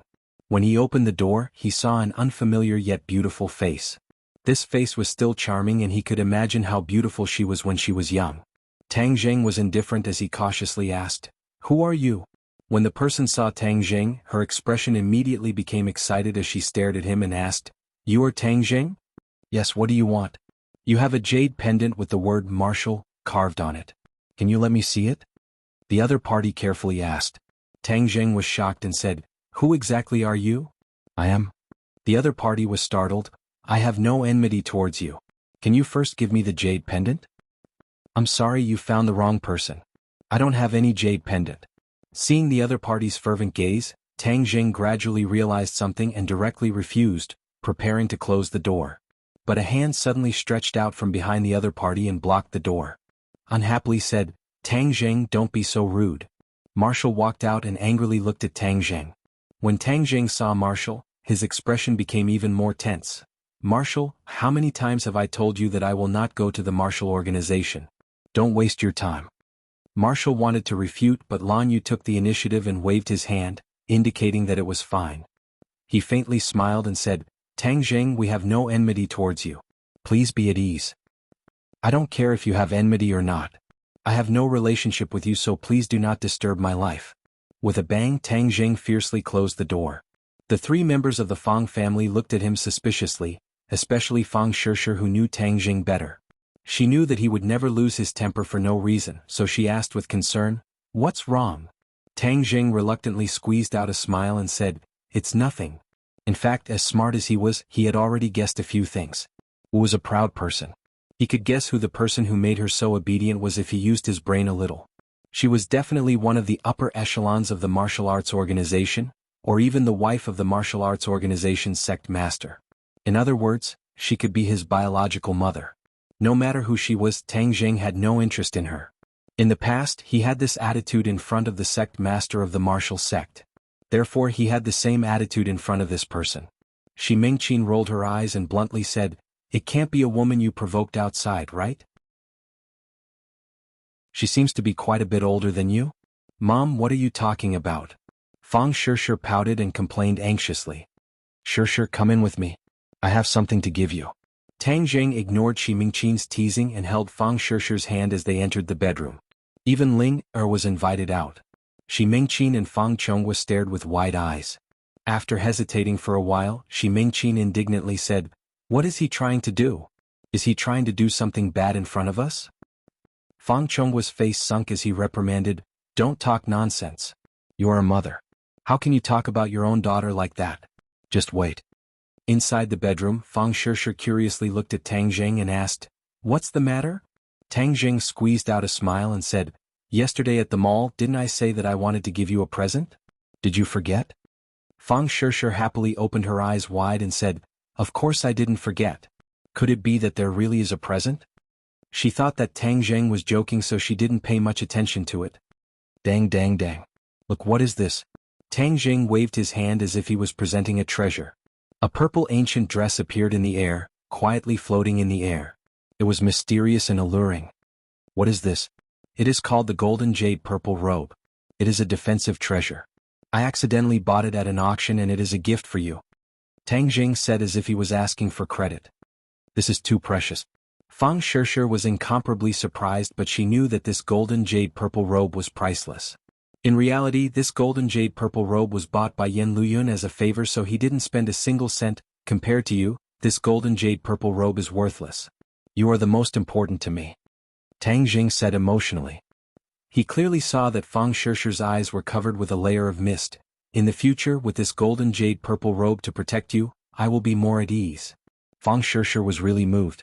Not only because this gift was priceless, but also because Tang Zheng always thought of her and missed her. This was the most important thing. Fang Shishir was unable to restrain her emotions. She threw herself into Tang Zheng's arms and took the initiative to give him a kiss. She didn't care about her parents, who were just a wall away. After a long time, their lips reluctantly separated, but they still held each other tightly. Their two hearts were inseparably stuck together. "You are too good to me," Fang Shishir said infatuatedly. Tang Zheng smiled and stroked her cheeks and said, I should be good to you. You're my girlfriend. If I don't treat you well, who else should I treat well? Although these words were ordinary in Fang Shishir's ears, they were extremely moving words of love. Her heart was about to melt. You are too good at sweet talking. Which girl can resist? However, I like to hear it. In the future you have to say it to me more. Fang Shishir's little girl mentality was triggered. Okay, I promise you.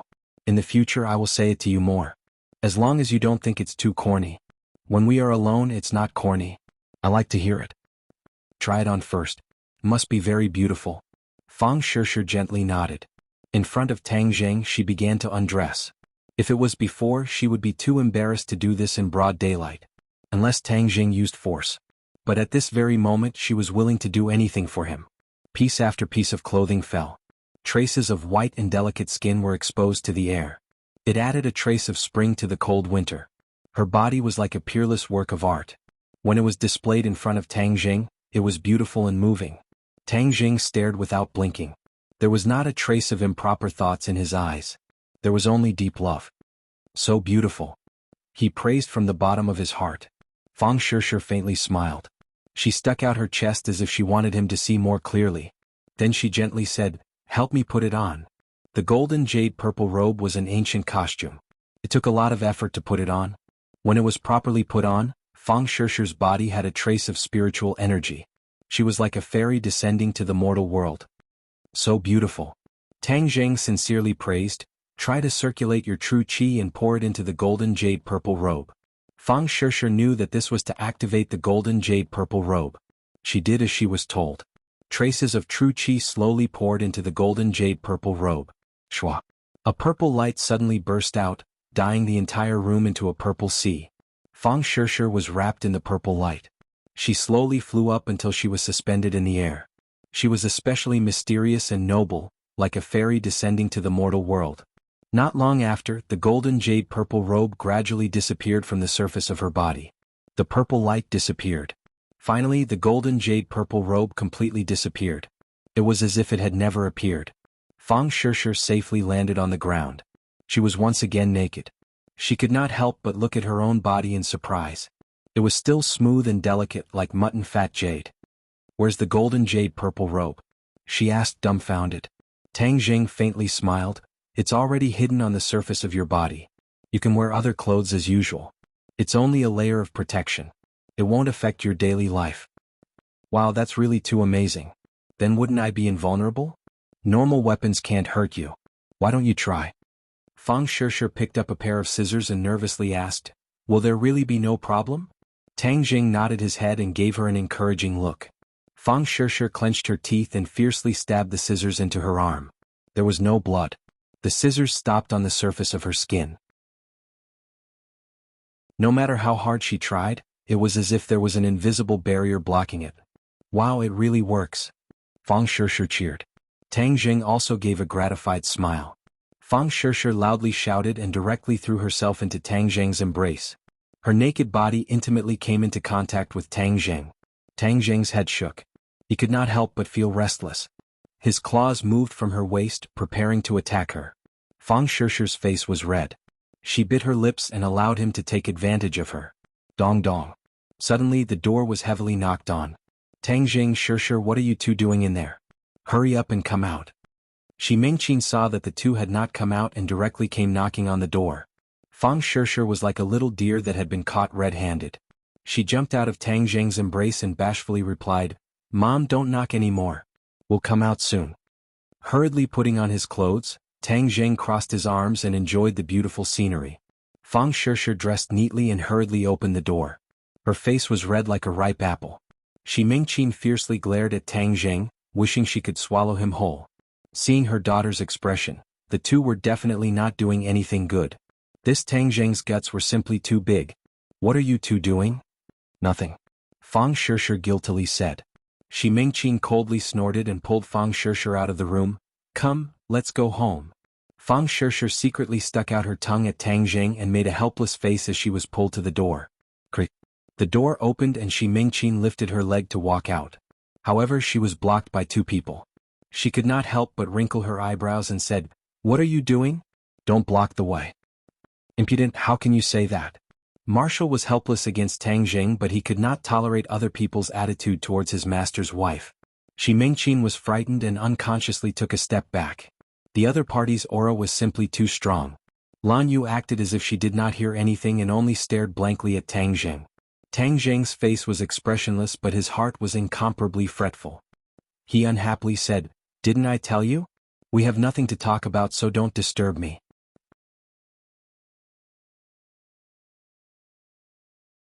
Chapter 523. The three members of the Fang clan looked at Tang Jing and Lan Yu strangely, especially Fang Chonghua, who was experienced and knowledgeable. He had seen too many powerful auras, but they could not be compared to this woman. Even though she was not overbearing and only looked at Tang Jing with resentment, the aura emitted from her body made others not dare to approach her. They could not help but feel a sense of insignificance, as if they were ants facing an elephant. He could not help but be curious about the other party's identity. Why did she have such a strange relationship with Tang Jing? Lan Yu looked at Tang Jing without blinking and gently advised, "Tang Jing, don't tell me you don't want to know about your background? Don't you want to know about your birth parents? In fact, they have always missed their son." "My surname is Tang. I was raised by my grandfather. It has nothing to do with anyone else," Tang Jing resolutely said. The pain and guilt between Lan Yu's brows became even more intense. Although she had not seen the jade pendant, from the reactions of Marshall and Tang Jing, she was almost certain that Tang Jing was her son. Any mother who heard such resolute words would be heartbroken. But she did not blame Tang Jing because everything was their fault. Tang Jing's resentment was a matter of course. The three members of the Fang clan looked at each other in shock. As long as one was not an idiot, they would be able to guess the possibilities from this conversation. Especially since they knew that Tang Jing was an orphan that Tang Dahai picked up from the trash. Could it be that this imposing woman was Tang Jing's family, or even his birth mother? This woman's position is definitely not simple. Tang Jing is her son, so his identity is not simple either. He is not an orphan but the young master of a large power. Shi Mingqin's expression was somewhat awkward. The feeling of superiority she had when facing Tang Jing had completely disappeared. Although Tang Jing's strength was not weak, Shi Mingqin still felt a sense of superiority towards him. She believed that he was born as a poor brat and could not be compared to her precious daughter. But now she realized that Tang Jing's birth might be even nobler than hers. She could not help but feel all sorts of feelings welling up in her heart. Fang Chonghua didn't have such power, but he couldn't help but view Tang Jing in a new light. On the contrary, Fang Shishir was the most innocent. She knew how hard Tang Jing's childhood was. She couldn't imagine a childhood without the love of his parents. Therefore, at this moment, when she saw that Tang Jing might be able to find his biological parents, her heart moved and she advised, "Tang Jing, if there's anything you want to say, let's sit down and talk about it slowly." Fang Shishir waved her hand expressionlessly. "Shishir, don't worry about this. You guys go home first." Seeing Tang Jing stubbornly insist, Fang Shishir helplessly sighed and left with her parents. However, Shi Mingqin turned her head back 3 times as if she wanted to imprint Lan Yu's appearance in her mind. Tang Jing was worried that his grandfather would come back from buying groceries, so he unceremoniously asked them to leave. "You two, if you have nothing else to say, please leave. My family does not welcome you." "Tang Jing, you." Marshall was indignant, but before he could finish, he was stopped by his master's wife. Lan Yu forced out a lonely smile and said, "I know it is hard for you to accept this matter. I can understand your feelings. During this period of time, I will be in ordinary balance. You can come find me anytime. This is the hotel we are staying at." Lan Yu handed over a piece of paper with the name of the hotel and a phone number written on it. It was obviously her phone number. In order to send the two of them away, Tang Jing casually took it and closed the door without hesitation. Lan Yu took a deep look at the door and helplessly shook his head. He went downstairs in a daze and coincidentally missed Tang Dahai, who had just returned from buying groceries.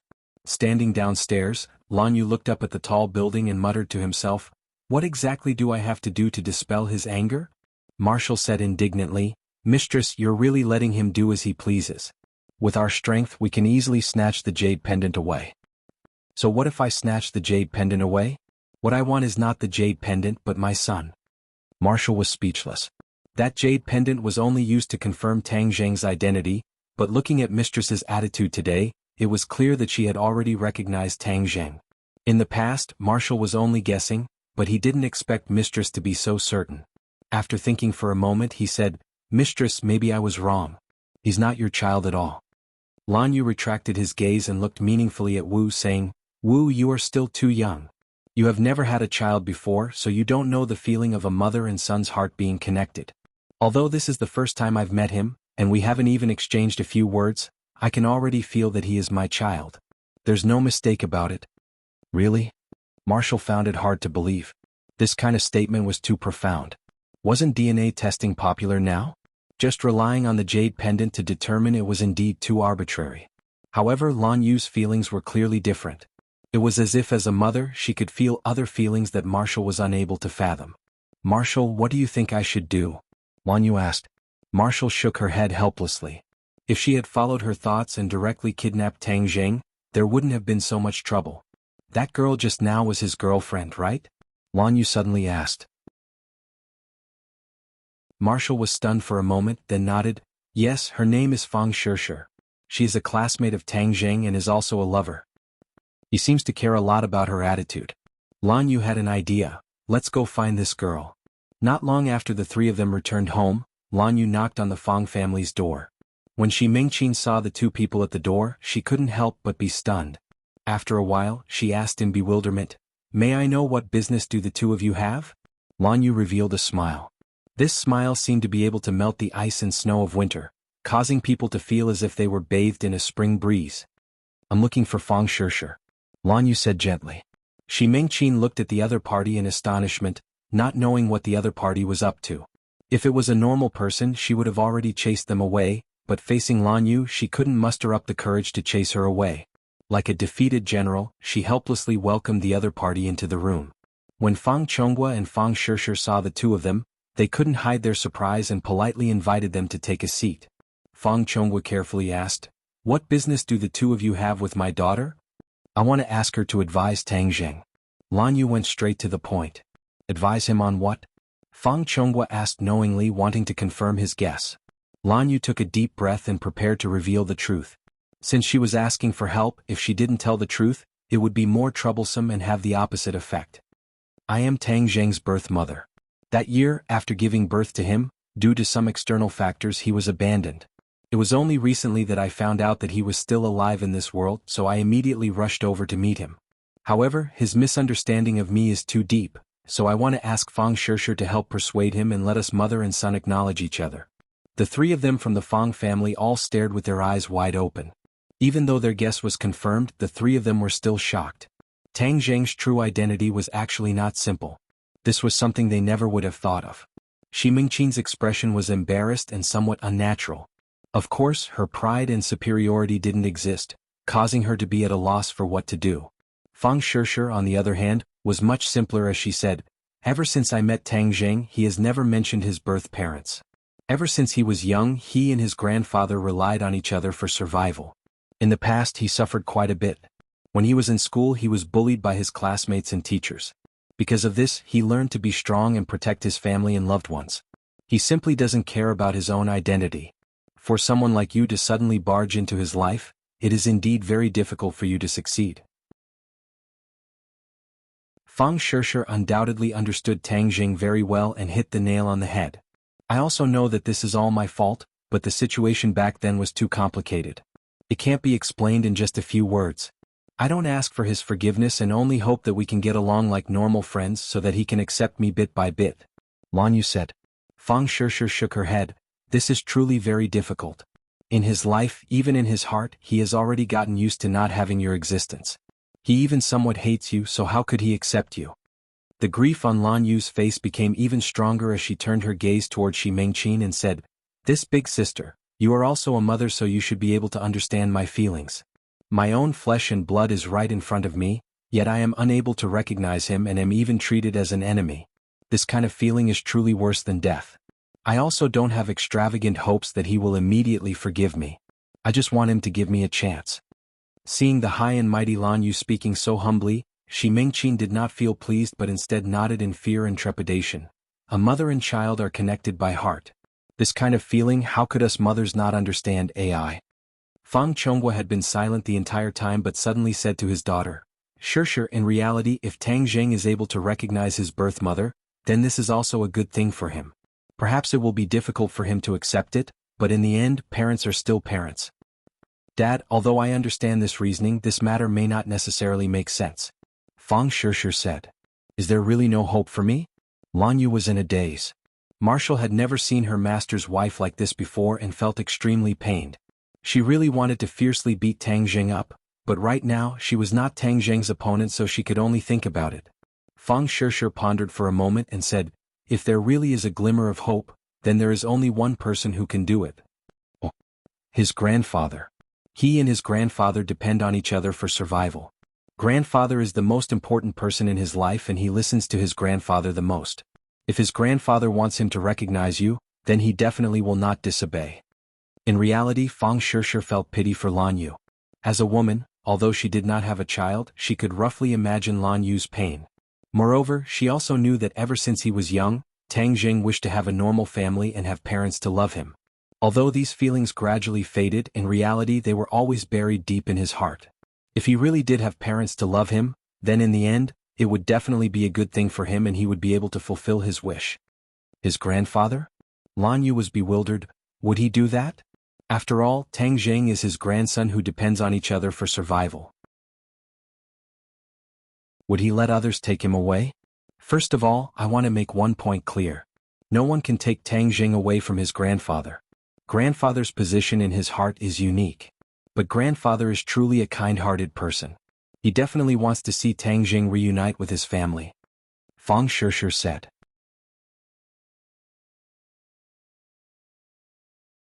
Chapter 524. After Tang Jing sent Lan Yu and Wu away, his grandfather went home. The old man also complained about why Tang Jing did not keep the guests for dinner. Tang Jing explained a few words, had breakfast and was ready to go out. The old man was also a restless character. During his absence, the recycle bin almost stagnated, and his old companion's income sharply decreased. He was very worried, so he was ready to go to the recycle bin. Tang Jing asked Wu and Gui Qiansui to protect his grandfather, so there was a strange scene on the street. A big turtle with a small dog-like animal lying on its back followed an old man through the streets. Many people were amazed. They had seen people walking dogs and cats, but this was the first time they saw people walking a turtle. Fortunately, the old man's heart was a lot stronger than before. He did not care about the strange eyes around him and quickly walked to the recycle bin. Gui Qiansui's speed was not slow, and followed step by step. Xiaobai was still a fat boy, lying on Gui Qiansui's back without moving. For Xiaobai's change, Tang Jing could not figure it out. This little guy was not like other demon beasts that could speak. What changes would there be? He could only wait and see. Ling followed Tang Jing closely, which attracted a lot of people's attention. When the two came to an office building, many white-collar workers frequently glanced at Ling. However, Ling only had Tang Jing in her heart, and did not care about others. This made these white-collar workers, who claimed to be experts in picking up girls, feel frustrated. Pushing open the door of an office, the fierce discussion in the room came to an abrupt end. They all turned to look at Tang Jing. Young Master Tang. Several people shouted in unison. Tang Jing nodded to several people. Lin Hu and Fire Phoenix's eyebrows were full of excitement. These two old brothers and sisters had experienced a lot of storms, but at this moment they could not help but feel excited. This was because Tang Jing had already said that they were going to play a big game this time, so that those rascals would not dare to provoke them easily. In the past, Tang Jing was considered a tycoon, but the situation he created was too small. It was no wonder that others ignored him. Even if he relied on selling life-continuing pills to earn billions or even tens of billions of gold coins, he still couldn't compare to the influence of the several great families. Because the money was all in his wallet, it didn't have much use. This was a principle that Tang Jing had recently comprehended. Xing Feng had done all kinds of evil, but why didn't he dare to go to war with the other families? That was because the other families had too many properties and too many implications. This was not just because the big families were rich, but because their businesses were closely related to too many ordinary people. There were people from these families in all aspects of the country, and many people's lives were affected by these families. It was like a large factory with millions of workers. Would the country dare to touch this factory? Of course not, because once they did, it would cause problems in the lives of hundreds of people. This was an unstable factor, and could even cause the situation to become unstable. This was a consequence that Xing Feng could not bear. But to deal with Tang Jing, there was no need to worry about this. He was only in the corner of ordinary balance. Moreover, he was inextricably linked to the underworld. To deal with him, it could even be justified in the name of fighting against the underworld. Tang Jing had to turn this situation around. The only way was to make his business bigger and stronger and kidnap more people onto his ship.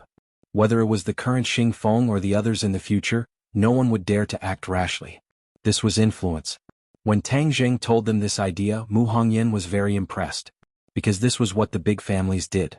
For example, although the Chu family no longer had a pillar of support, it was still a big family that was difficult for ordinary people to reach. The country still would not make a move against this family. Although it was foreseeable that the Chu family would go downhill, he could still maintain his position in the short term, although his influence in front of other families would weaken a lot. After experiencing so many things, Tang Jing finally understood the essence of it. This was growth. Only by experiencing it personally could one truly understand it. Mu Hongyan was calmer than Qilin and Huo Feng. She nodded at Tang Jing, but her eyes fell on Linger. Her eyes flashed with a touch of amazement. She thought that Tang Jing really did not lack beautiful girls. Who was this? Lin Hu and Huo Feng also saw Linger. Huo Feng could not help but exclaim, "Wow, what a beautiful girl." Tang Jing smiled and said, "Her name is Linger." Lin Hu looked meaningfully at Tang Jing. He thought with an evil smile, could this be young Master Tang's close female friend? Young Master Tang's luck with women was too good. This would make all the men in the world jealous. Tang Jing, we have discussed a bit. Based on your opinion, we have made a detailed plan. In fact, this plan is a further refinement and improvement of the previous plan. According to what you said, our previous plan is still too small. We must aim to be number one. Mu Hongyan understood Tang Jing's intention and said meticulously. Tang Jing nodded with appreciation. I am most relieved when Big Sister Mu is handling things. Although we have encountered the biggest crisis not long ago, the phoenix will shine brighter after its nirvana. Our business empire is the same. Then what if the Dragon Group people come to make trouble? In the next few days, I will take care of this matter and completely eliminate the annoying flies from the Dragon Group. Tang Jing said in high spirits. The others did not doubt whether he could do it or not. This was because they had absolute confidence in Tang Jing. This time we must advance in many ways. Moreover, we must expand our business empire as fast as possible. Tang Jing said. The fastest way to see results is to acquire the existing assets. This is much faster than us starting from scratch. Mu Hongyan analyzed. I agree. I saw that there are 3 directions in the plan: real estate, clubhouse, and hotel. The layout of each direction is a little bigger. This is very good. This is also the area that everyone is familiar with. But I am prepared to add 2 more directions on this basis. Tang Jing said while holding out 2 fingers. Mu Hongyan looked at him curiously. She knew that Tang Jing's personal strength was very strong. However, his talent and ability in business was indeed average. He had never systematically studied the relevant knowledge and was used to being a shopkeeper. Therefore, she was very curious about what insights Tang Jing would come up with. One of them is the entertainment industry. Tang Jing lightly said. Entertainment industry? The other 3 were a little curious. Lin Hu suspiciously said, Young Master Tang, you want to enter the entertainment industry? Tang Jing nodded. This is a very profitable industry. Moreover, it is closely related to the people's spiritual life.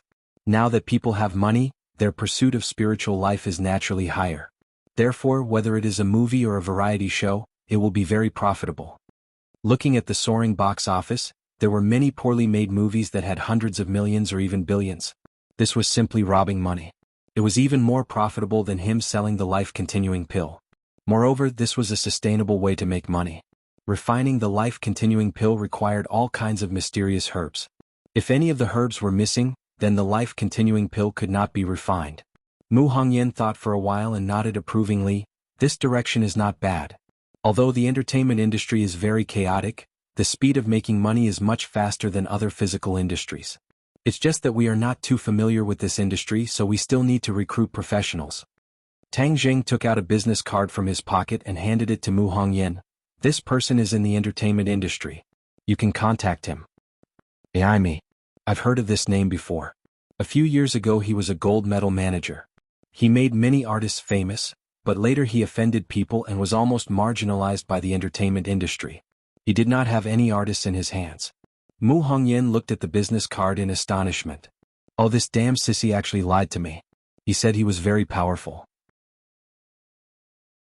So he was actually someone who was marginalized by the entertainment industry. Tang Jing hatefully said. This sissy bragged too much. Aimi is indeed very capable. He entered the entertainment industry when he was only 10 years old. In just a few short years he became famous.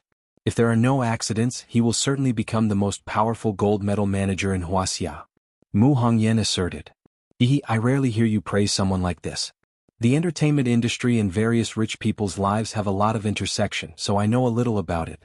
Aimi's incident was quite big and many people in the industry know about it. The main reason I praise him like this is because his attitude towards the artists in his hands is admirable. Tang Zheng, on the other hand, did not see anything worthy of admiration about the sissy. He takes very good care of the artists in his hands.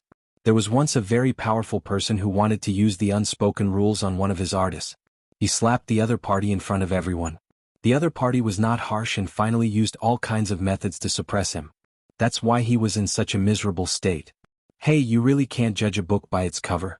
I didn't expect this sissy to be so manly. Tang Jing was quite surprised. After all, the entertainment industry was in a mess. Many stars were just high-class prostitutes. As long as you have money and power, sleeping with others is a common occurrence. This is also the reason why there have been so many scandals in the entertainment industry in recent years. Aimi actually went against the trend. This really requires extraordinary courage. If that's the case, then I really did pick up a treasure. Let's dig him up. Tang Jing made his decision. In fact, the reason he chose to enter the entertainment industry was because of Ling Er. Since she wants to sing and be a star, then let her be. If she signs with other companies, she will definitely be wronged. Then I'll make my own company and play according to my own rules. This way I won't be restricted by others. Since Aimi has such a bottom line, then in the future letting him take care of Ling Er, Tang Zheng will also be relieved. If any blind person thinks he has some stinky money and wants to use the unspoken rules on Ling Er, then Tang Zheng will definitely not be lenient and beat him until even his mother can't recognize him.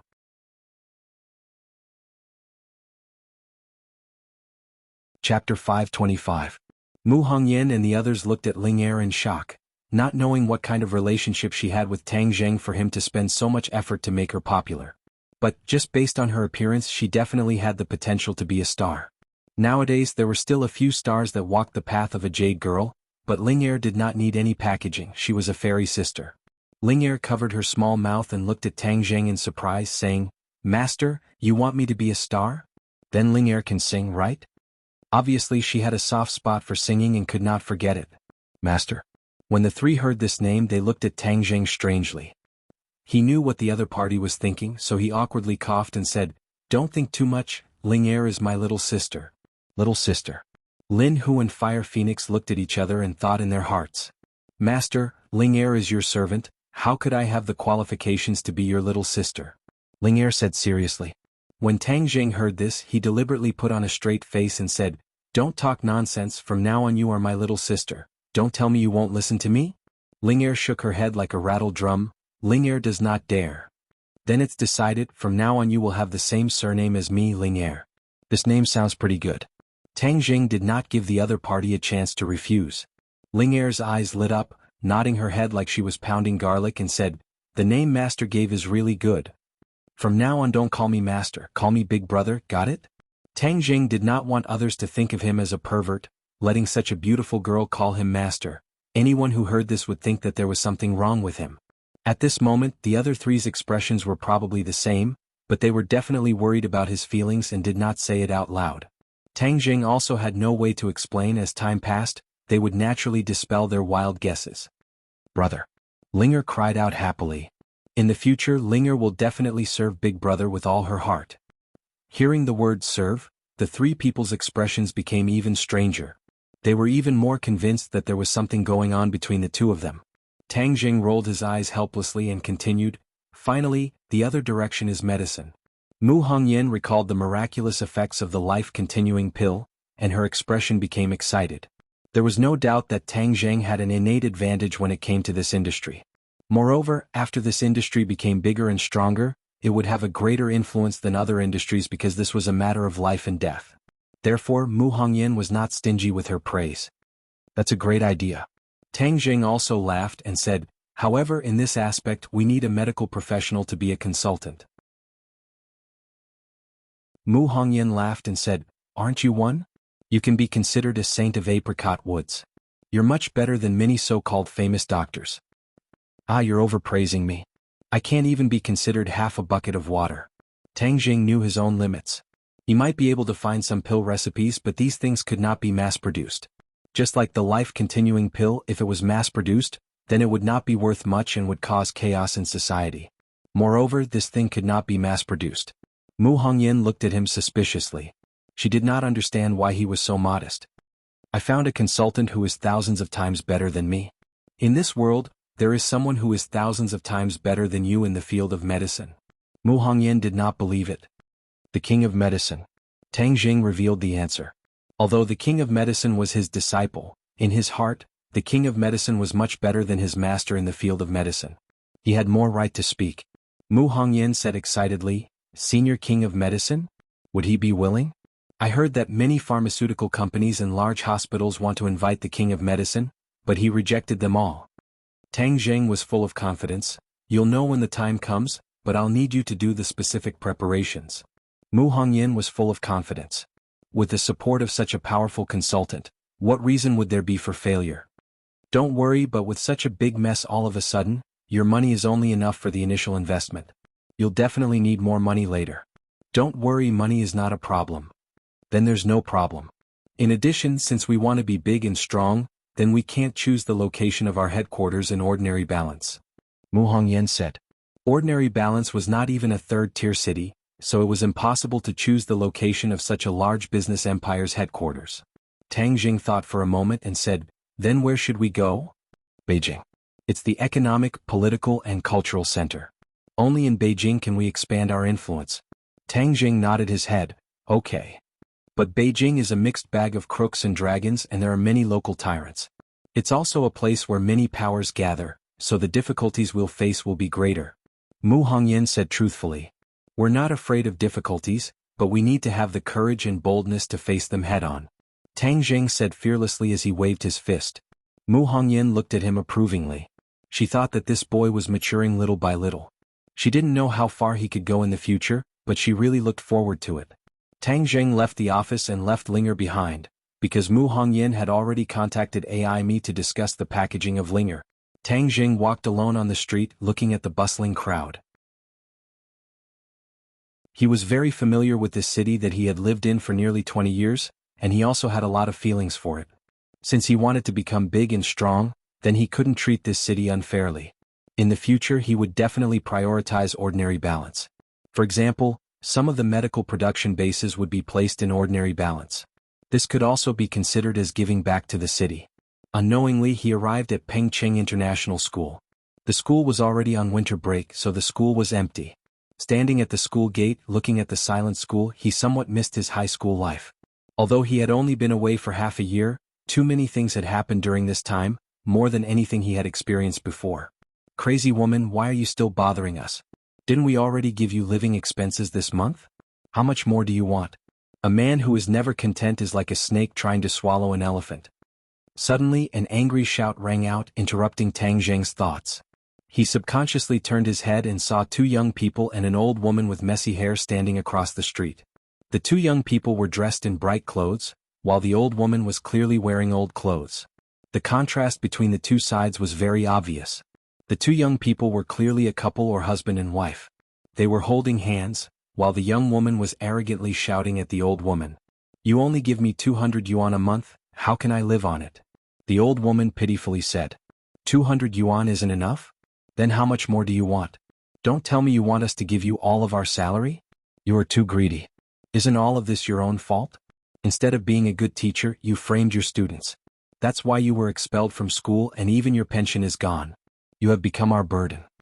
The young woman pointed at the old woman's forehead, and impolitely reprimanded. The old woman cowered, not daring to refute. Tang Jing finally recognized the other party. That senile old woman was actually his former class teacher, Wu Cuihong. He deeply experienced how snobbish Wu Cuihong was at that time. Even so, he didn't have much hatred for Wu Cuihong.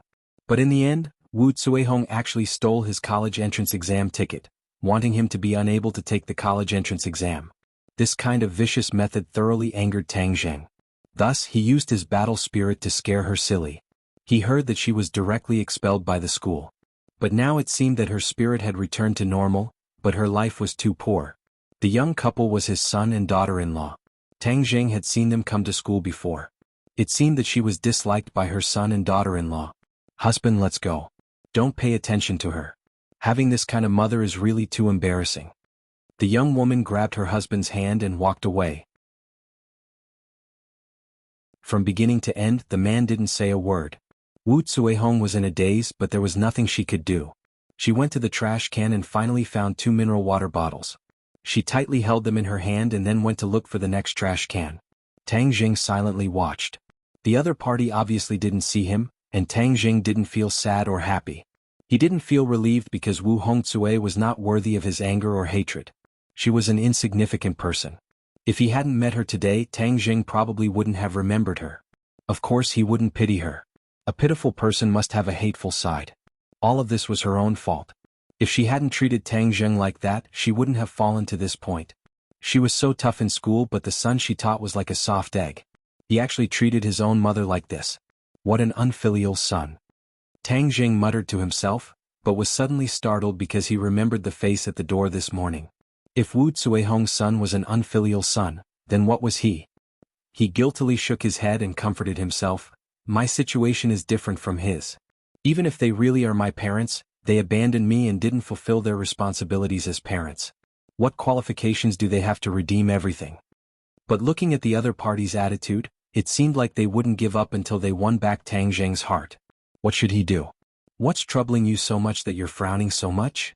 Suddenly a person walked over and asked curiously. Tang Jing suddenly raised his head and saw a familiar person. Why are you here?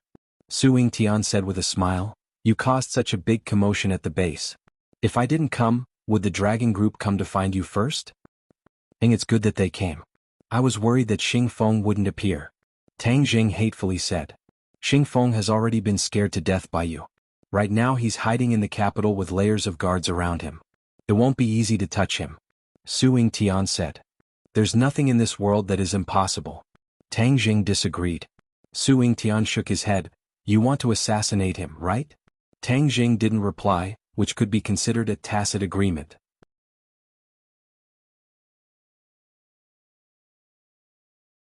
Chapter 526. Tang Jing's face was expressionless, but his heart was moved. Su Yingtian's words were not without reason. Xing Feng was only a puppet. If they killed him, the people behind him could push out others. It would be an endless stream and Tang Jing would be exhausted. Moreover, the country would not remain indifferent to assassinate an official of Xing Feng's level. That was because it was a challenge to the country's prestige. Just how powerful was the strength of the state of Qi, Tang Jing did not want to test it out. Could it be that only he can kill me but I can't do anything to him? Tang Jing asked indignantly. Su Yingtian's lips curled.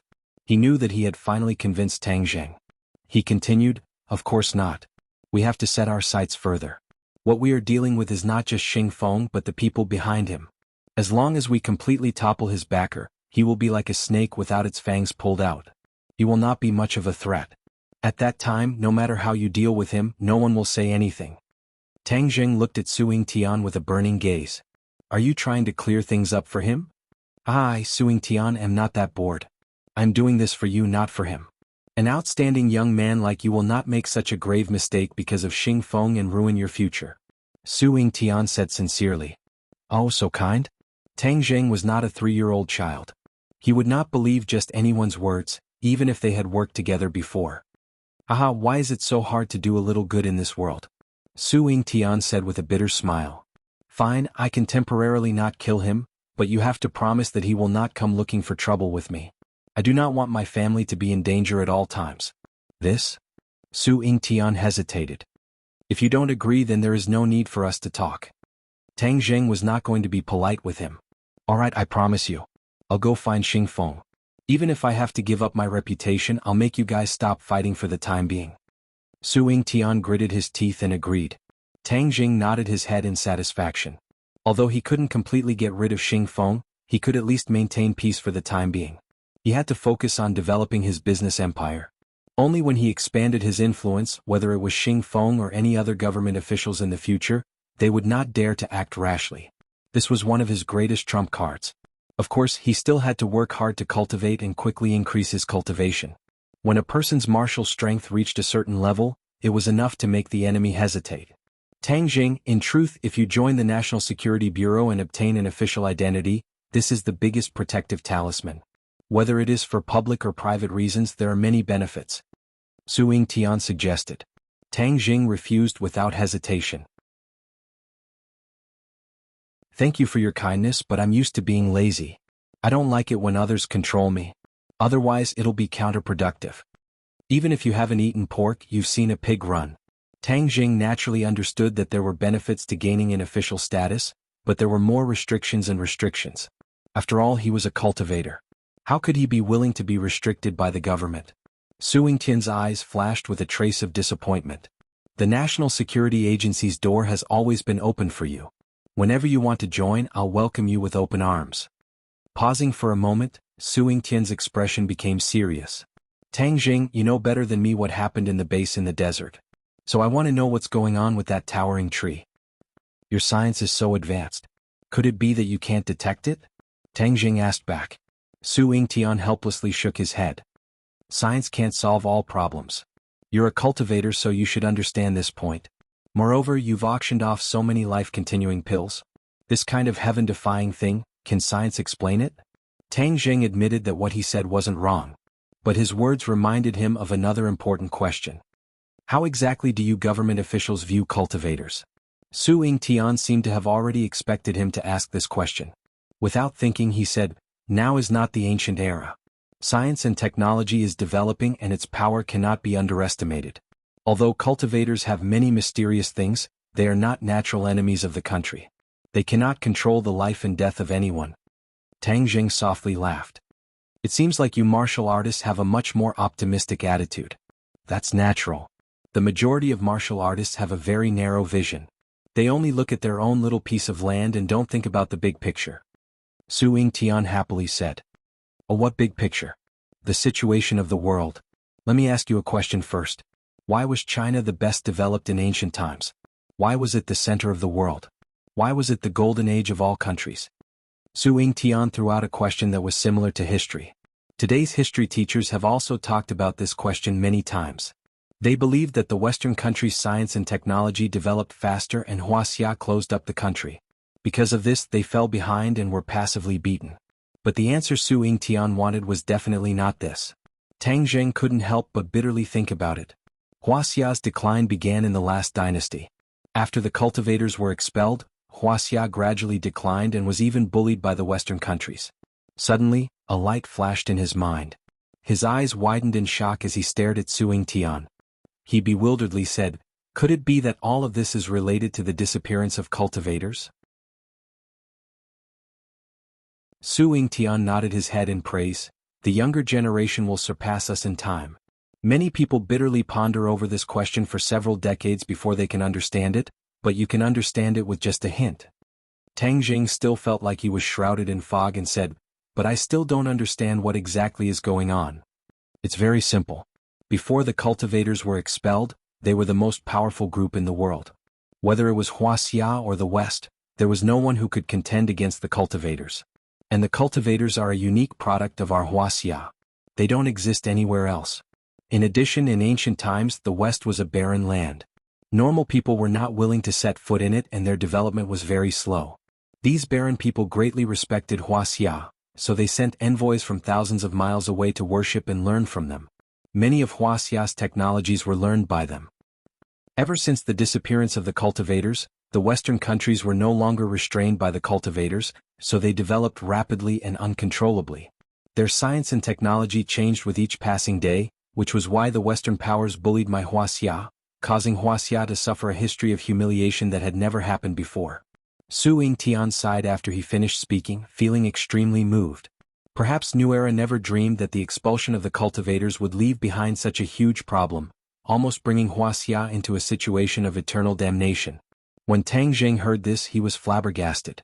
These words had a huge impact on him. He had always been worried that the cultivators would carry out inhumane revenge when they returned to this world, so he had always been hesitant about whether or not he should let them return to this world.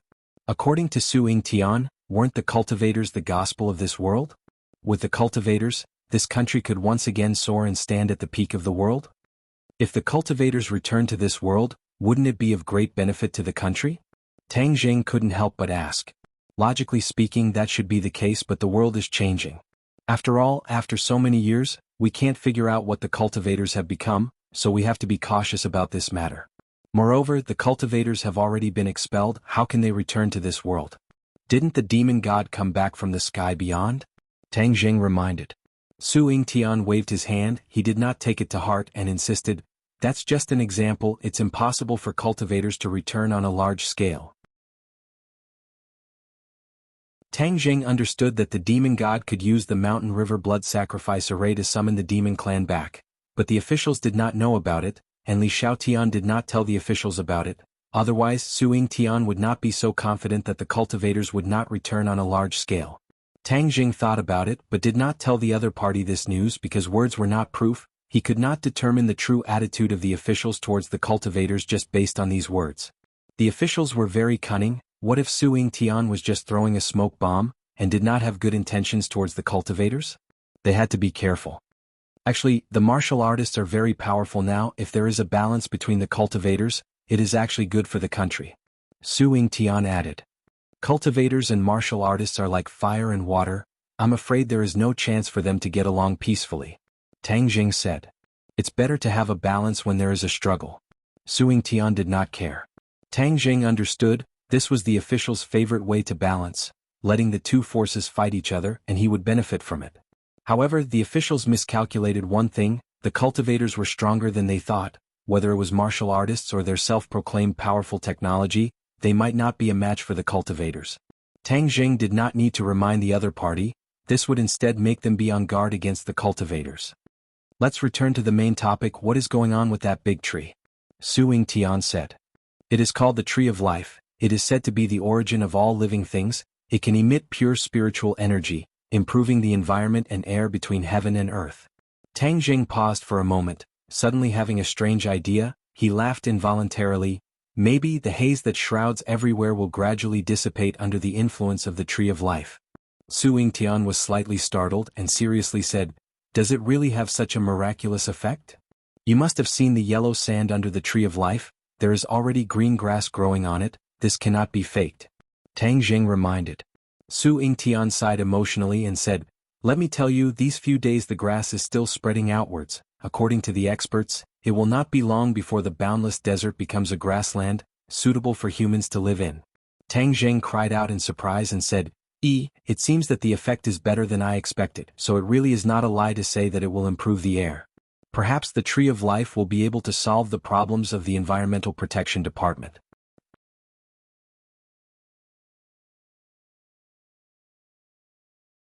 Chapter 527. Tang Jing did not care whether the Ministry of Environmental Protection officials were happy or not, but thought of another situation. The Tree of Life improved the air, and the spiritual energy between heaven and earth would become more and more abundant. This way, cultivators would be able to cultivate faster, and this continent would be more suitable for cultivators to cultivate. It was equivalent to preparing the external conditions for cultivators to return. Could it be that this was the will of the heavens, borrowing his hand to create such a good condition for cultivators? Su Yingtian clearly did not think of this point, and continued to ask, what other magical aspects does the Tree of Life have? I don't know, you will have to find out for yourselves. Tang Jing spread out his hands and said helplessly.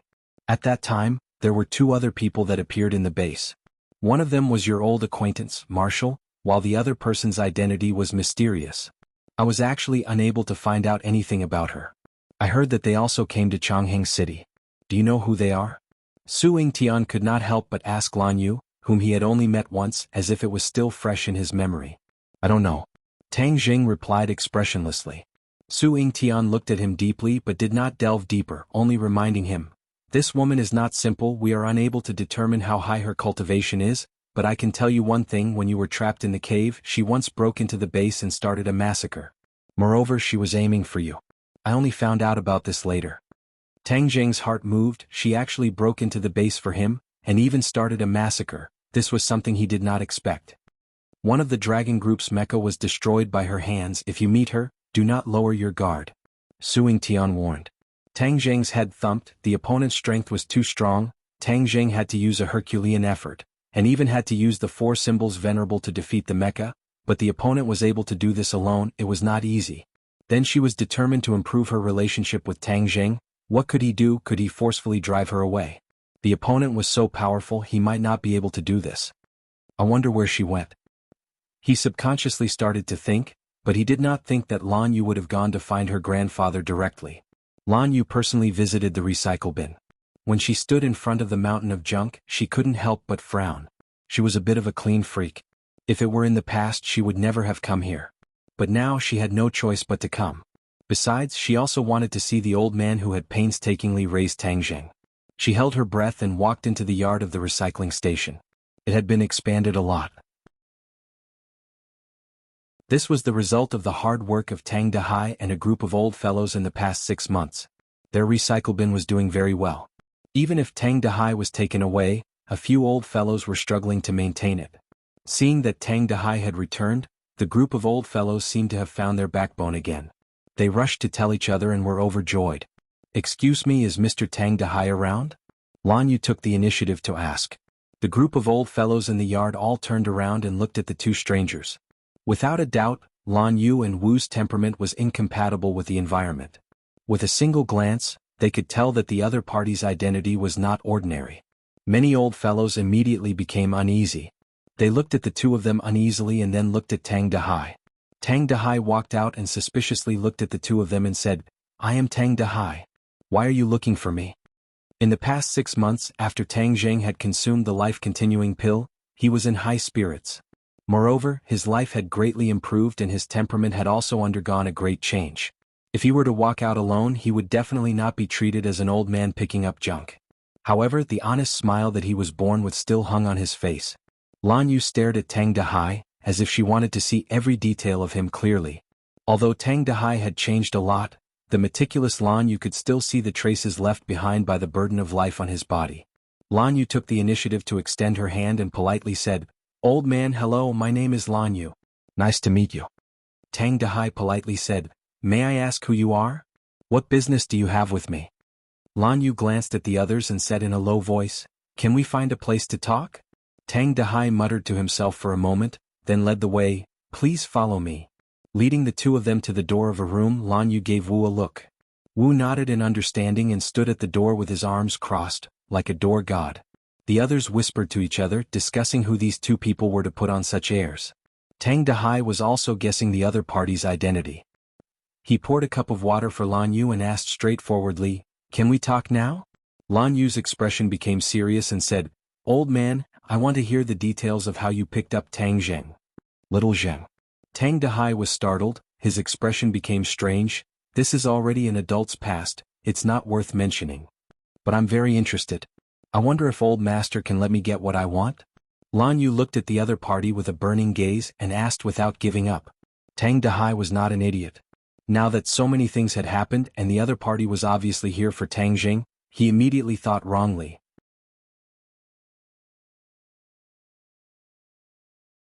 He bitterly asked, "Why is it that after so many years, all of you did not ask about little Zheng, and only came to find him now? Do you know how much he wanted you to come find him when he was young so that he could have a father and mother and a complete family?" Hearing this, Lan Yu's brows revealed a pained expression and said, "I always thought that he was no longer in this world, but the heavens pitied him, and let him meet a kind person like you." No longer in this world? If I hadn't accidentally picked him up back then, I'm afraid that he really wouldn't be in this world anymore. Tang Dahai said snappily. "Yes, this is all my fault. Back then I didn't protect him well and was a villain who harmed him. This is all because I didn't fulfill my responsibility as a mother. Old master, no matter if you scold me or hit me, I won't have a single word of complaint, because I brought this upon myself." Lan Yu was dejected and said with tears in her eyes, "Someone wants to harm him? But he's still a baby. Who could be so heartless?" Tang Dahai would not hit or scold her, but he was shocked by this news.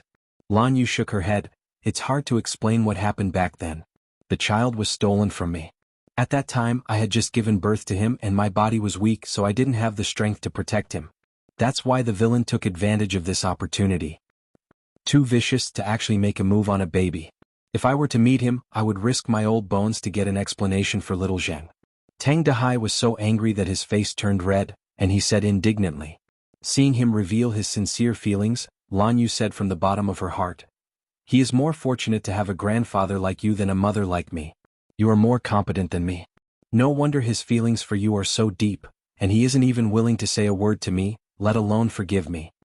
Hearing this, Tang Dehai's heart thumped and he nervously asked, You've seen little Zheng? Lan Yu dejectedly nodded her head, but he doesn't want to see me at all. This mother of mine is really the world's biggest failure of a mother. Hearing this, Tang Dehai suddenly felt a little frightened. His grandson was his only support, and had been his spiritual support for all these years. Now that his family had found him, his grandson was no longer his, but someone else's.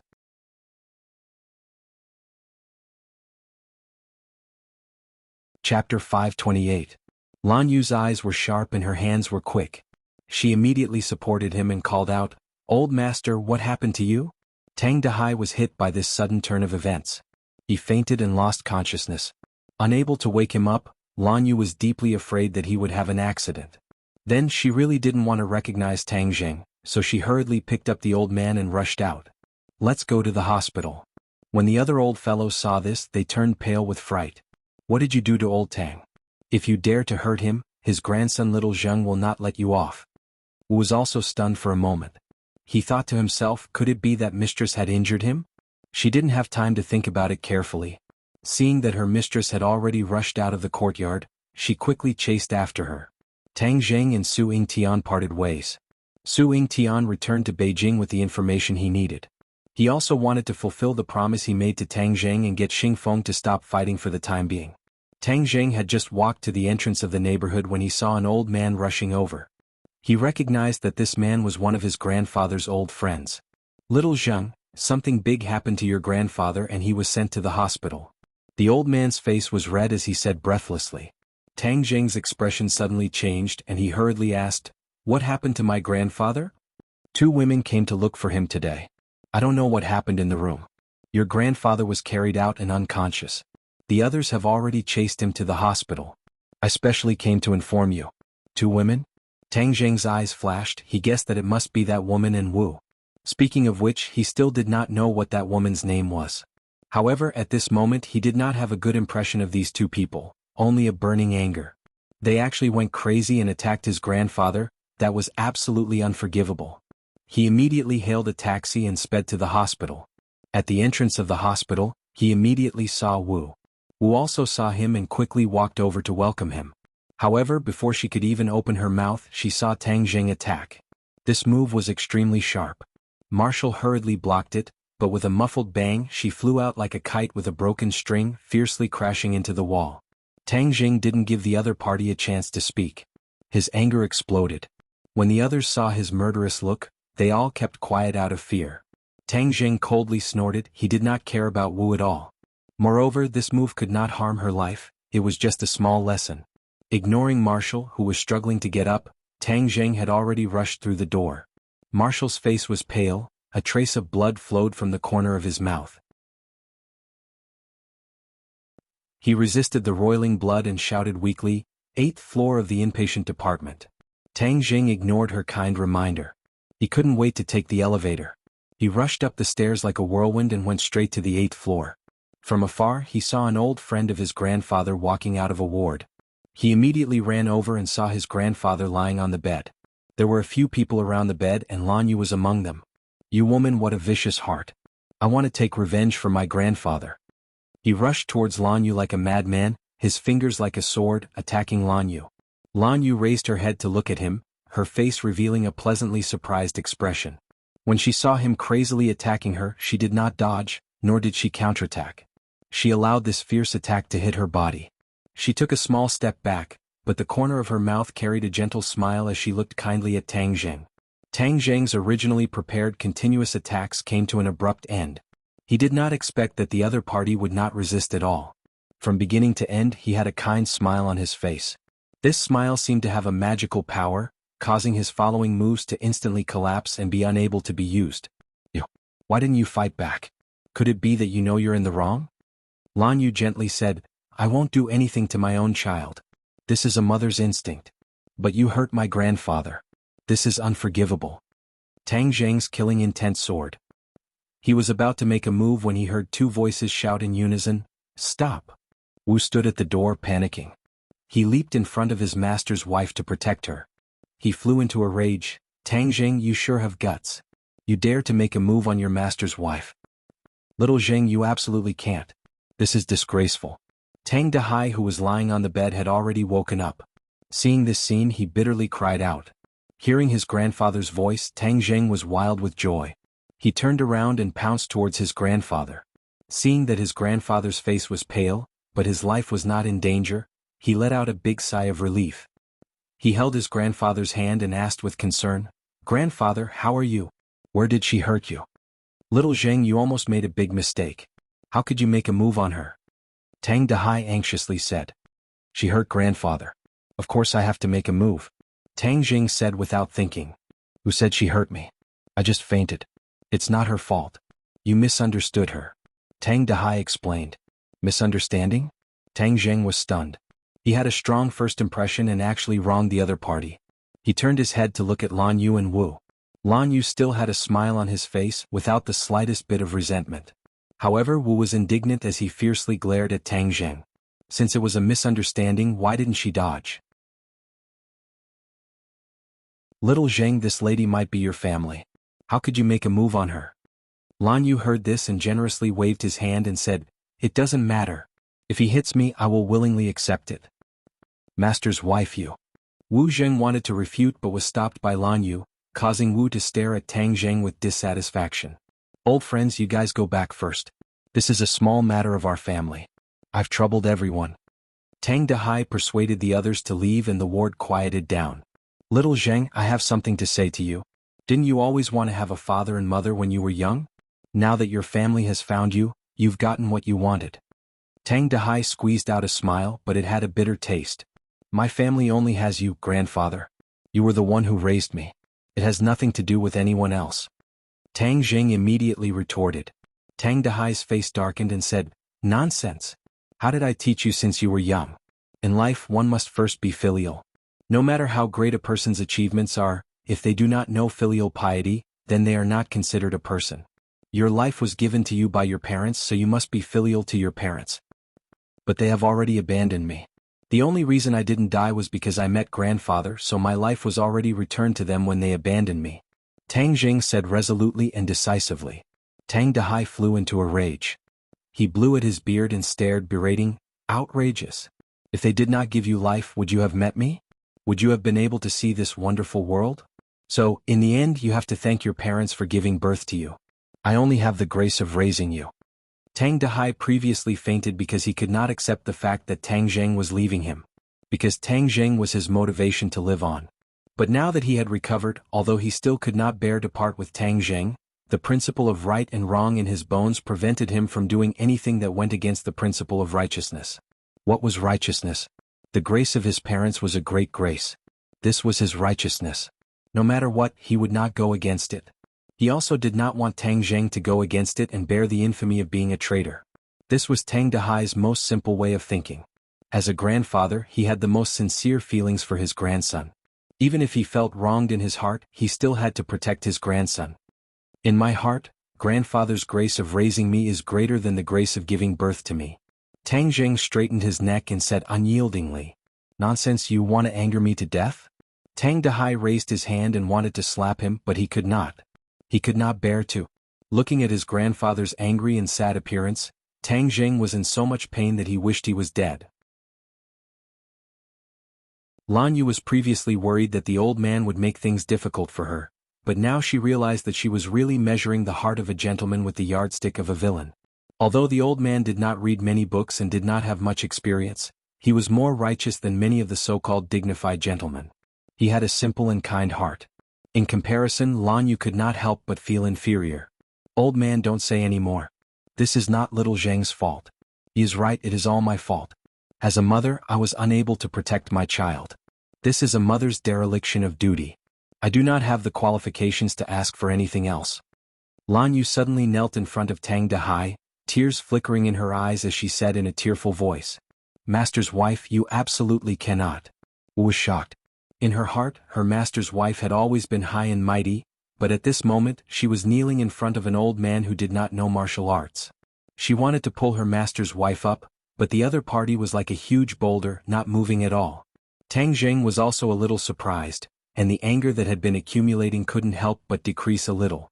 Tang Dahai was shocked and immediately resisted the urge to sit up, pulling Lan Yu with all his might, shouting, you can't, I am an old man, how can you kneel to me? Hurry up and get up, get up. Lan Yu did not move at all and said emotionally, old man, you are little Zheng's grandfather, so you are my elder, so it is natural for me to kneel to you. Moreover, you raised him up, so even if I were to kneel in front of you, I would not be able to repay this kindness. Sai, you're exaggerating. Quickly get up, little Zheng, what are you in a daze for? Quickly help your mother up. Tang Dahai ordered. Although Tang Zheng was unwilling, seeing that his grandfather was about to get angry, he reluctantly supported Lan Yu. Lan Yu looked at him in a daze but still did not move. Tang Zheng fiercely used his strength, but the other party was still as steady as a rock. Only now did he understand that Su Yingtian was not lying, her strength was truly unfathomable, and he was definitely not her opponent. Just now she could easily dodge his attack but she did not dodge. Old man, this is what I should do. I kneel down not only to thank you for your kindness, but also to atone for my own sins. Lan Yu said. What sin? What sin? If you still want to kneel, then I will also get off the bed and kneel. Tang Dahai had never been kneeled in his life.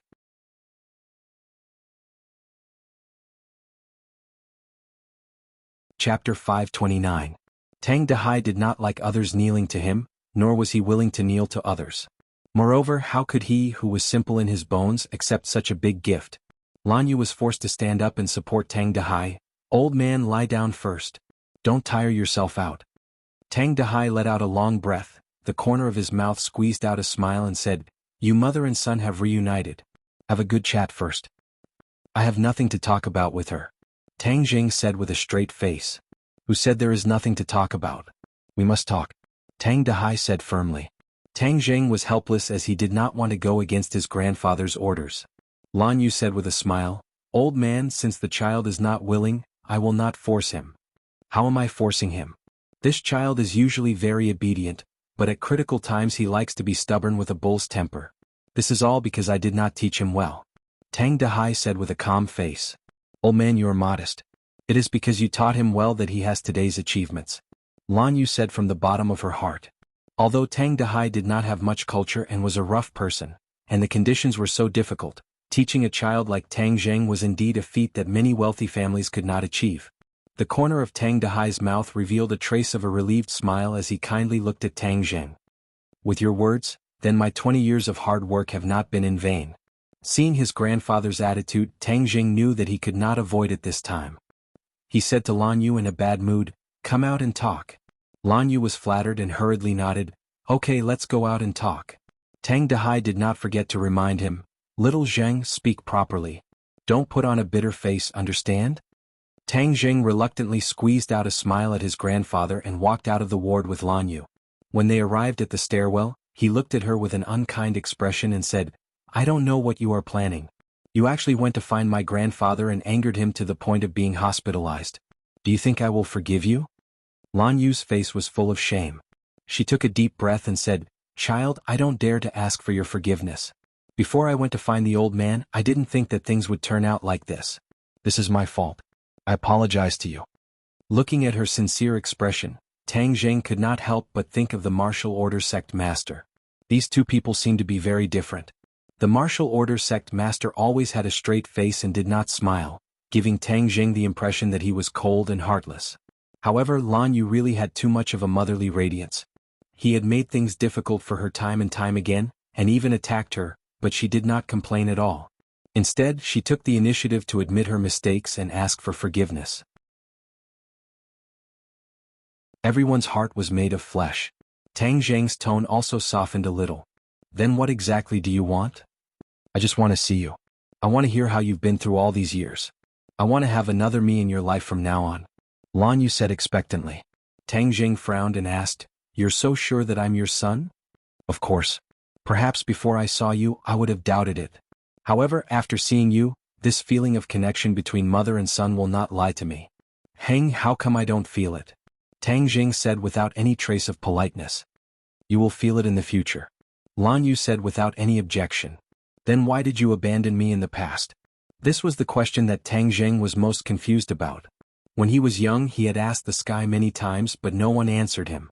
Even though he was now an adult, he still wanted to know the answer to this question. It's a long story. In short, as a mother, I did not protect my own child. This is my fault. Lan Yu did not try to defend herself. Instead, she took the blame. I don't need such a general answer. I want a detailed answer. Tang Jing was not satisfied. Don't worry, I will tell you the whole story.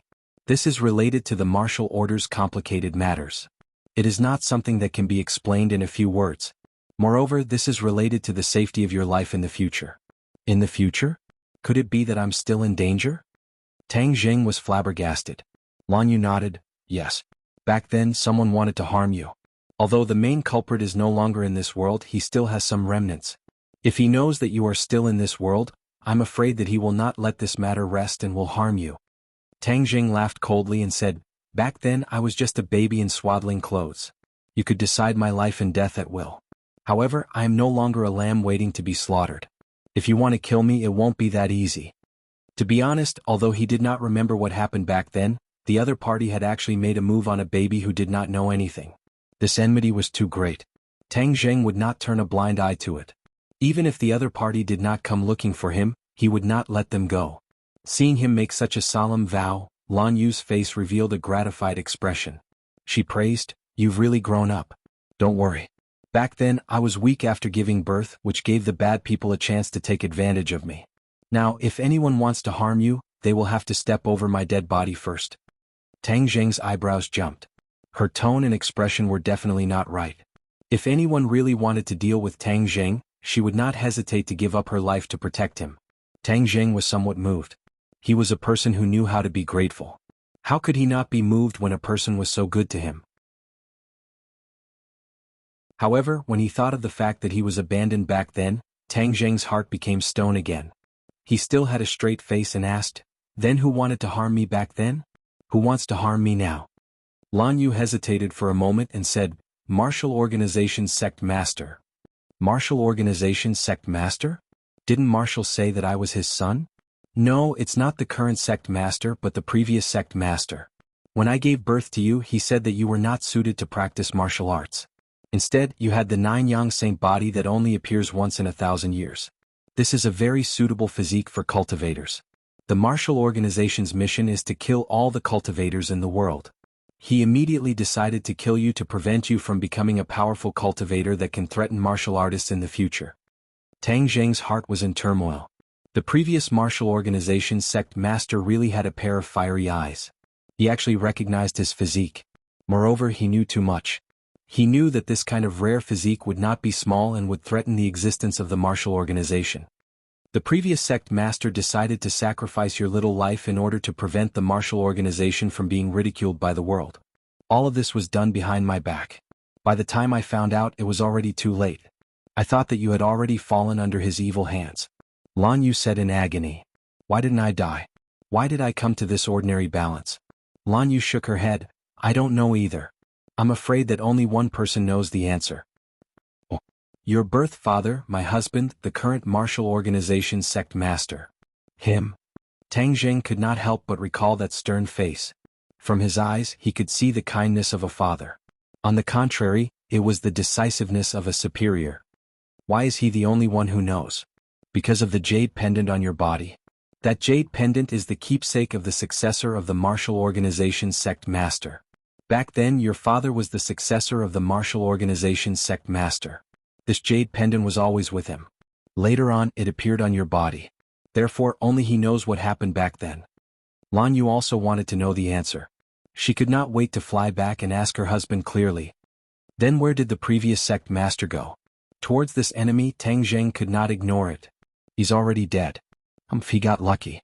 Since he's dead, why do you say that I'm still in danger? Although he's dead, his influence still exists. Although the martial sect has a new sect master, many old people are still thinking about the old sect master. If they knew that you weren't dead, these old people would definitely not let this matter rest.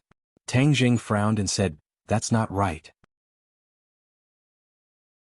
Since that's the case, then why is this sect master still thinking about it and asking Wu to do everything he can to get me to go to the martial sect? Isn't this throwing himself into a trap? This? I know that too. Lan Yu shook her head. Tang Jing rolled his eyes, and with a flash of inspiration he said, could it be that he wants to kill me like the previous sect master? But in the next moment he rejected this thought. If the other party really wanted to make a move on him, then he wouldn't have sacrificed his martial arts to save his life in the 10,000 huge mountains. No, he's your father after all. How could he do anything to you? As expected, Lan Yu immediately retorted. Tang Jing was unable to calm down after all. He asked snappily, back then your body was weak and you couldn't protect me. Could it be that his body is also weak? No, you don't know how powerful the old sect master is. No one is his match. In the martial sect, his words carry weight. Even the successor doesn't dare to go against him. Humph, could it be that if the other party wanted to kill his son, he would turn a blind eye to it? Tang Jing asked disdainfully. Lan Yu was speechless. Although Tang Jing was furious, his interest was also piqued. Back then, this matter was undoubtedly a secret of the martial sect, and no one else would know about it. Since he was involved, then he had to get to the bottom of it. No matter what happened back then, in short, this was too cruel to an infant child. Today you guys are spouting nonsense, so don't think that I can easily forgive you guys. Furthermore, my surname is Tang now, not any other surname. Tang Jing said resolutely. Right, what is the current martial sect master called? He was an orphan adopted by the old sect master. He followed the old sect master's surname Wu and was named Jun Shan. However, very few people know this name. Lan Yu said. Wu Jun Shan. Tang Jing muttered and said happily, fortunately, I didn't stay in the martial sect. Otherwise, using this surname would be a lifetime of shame.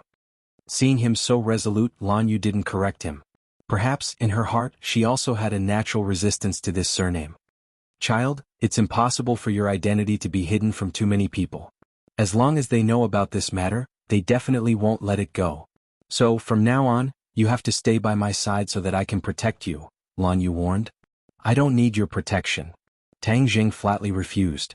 Lan Yu stubbornly said, I know you are angry at me and I also know that you are very powerful. However, the enemy cannot be underestimated. When they join forces, the explosive power will put you in danger. I have the responsibility and the obligation to protect you. Just treat this as making up for my mistake back then.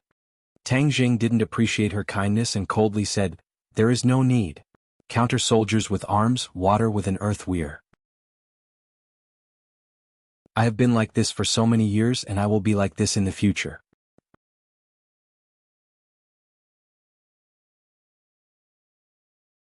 Chapter 530. Tang Dehai struggled to get out of bed and walked towards the door. Coincidentally, he saw Tang Zheng and nervously asked, Little Zheng, how did your talk go? Tang Dehai's heart was very complicated. He wanted Tang Zheng to follow the righteousness, but he was also afraid that he would abandon him. Tang Zheng hurriedly supported him and said, Grandfather, why are you getting out of bed? Go lie down. I'm fine now. Staying in the hospital is too wasteful and expensive. I want to go home. Tang Dehai said, but he looked at Tang Zheng with burning eyes.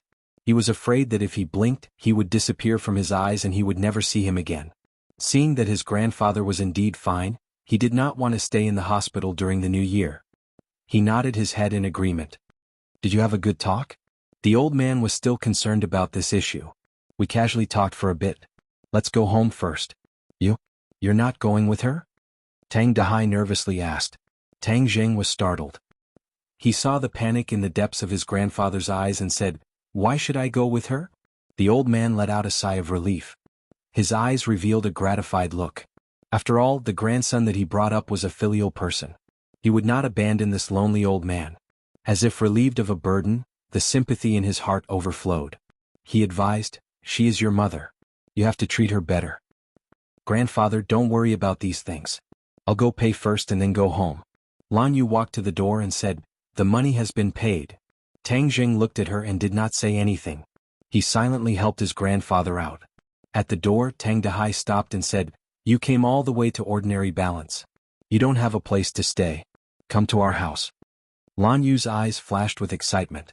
If she could spend time with Tang Zheng, it would definitely be beneficial to improve their relationship. But when she saw Tang Zheng frown, she immediately suppressed this idea. If she went to Tang Zheng's house, he would definitely be unhappy. This would be counterproductive. Lan Yu smiled faintly and said, "Thank you, old master. Rest well today. I will personally pay you a visit tomorrow." "That's fine too. Outsiders are guests. If there's anything you need, please let us know. We'll definitely do our best as hosts," Tang Dehai said enthusiastically. Looking at the two of them walking into the elevator at the entrance of the corridor, Wu frowned and asked, "Master's wife, how was your discussion?" "Although it wasn't very pleasant, this is also a beginning. I have the confidence to make him accept me as his mother again." Lan Yu's face was suffused with a motherly radiance as she said confidently. Wu was a little dazed as he watched. He hesitated and asked, "Then should we tell Master about this?" Lan Yu's face darkened and said, "Absolutely not. If some people in the martial sect know of little Zheng's existence, then they will definitely not hesitate to assassinate little Zheng. Wu, you must remember this, do you understand?" Wu's heart trembled as he nodded and said, "Don't worry, mistress. I will definitely keep my mouth shut. You can't even tell your master. Yesterday he contacted me and asked me where I went. I only said that I was going on a sightseeing tour to relieve my boredom." "Don't let it slip out of your mouth," Lan Yu warned. "Is there a need to hide it from master?" Wu was very conflicted. Ever since she was young, she had been taught to follow her master's orders and not hide anything from him. But now, master's wife wanted her to break the rules, which made him unable to accept it. Lan Yu stared straight at Wu and said seriously, "Wu, let me tell you, this matter is of great importance. Other than the two of us, even your master must be hidden from us." "What? He's Tang Zheng's father?" Lan Yu did not explain but coldly snorted in her heart. She thought to herself, Xiao Zheng's disappearance all those years ago was related to him. Although she believed that her husband was a person who did not eat his own child, she still had a grudge in her heart. After that incident, a huge crack appeared in the relationship between the husband and wife. They were separated on the surface and had already lived separately. She took care of her own flowers and plants every day without any distractions. She did not care about what her husband was doing and would only occasionally say a few words. This was because she had always blamed her husband for not taking good care of the child. She had even thought that her husband was involved in this dirty matter. In order to smoothly inherit the position of sect master, he compromised with the old sect master and used his own child's life to protect the position of sect master. But no matter what the situation was, it was not easy to completely dispel her doubts. Seeing that his mistress did not reply, Wu was incomparably conflicted. In the end, he comforted himself that his mistress would not harm his master, so he was forced to agree. Li Palace. Li Xiaotian stared blankly at the information in his heart. He could not believe it and muttered to himself, how could he not die? That cave is unfathomably deep, it's impossible for him to survive. What is the background of that towering tree?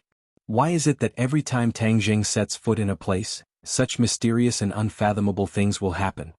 Tang Zheng escaped from death, so it won't be easy to kill him again.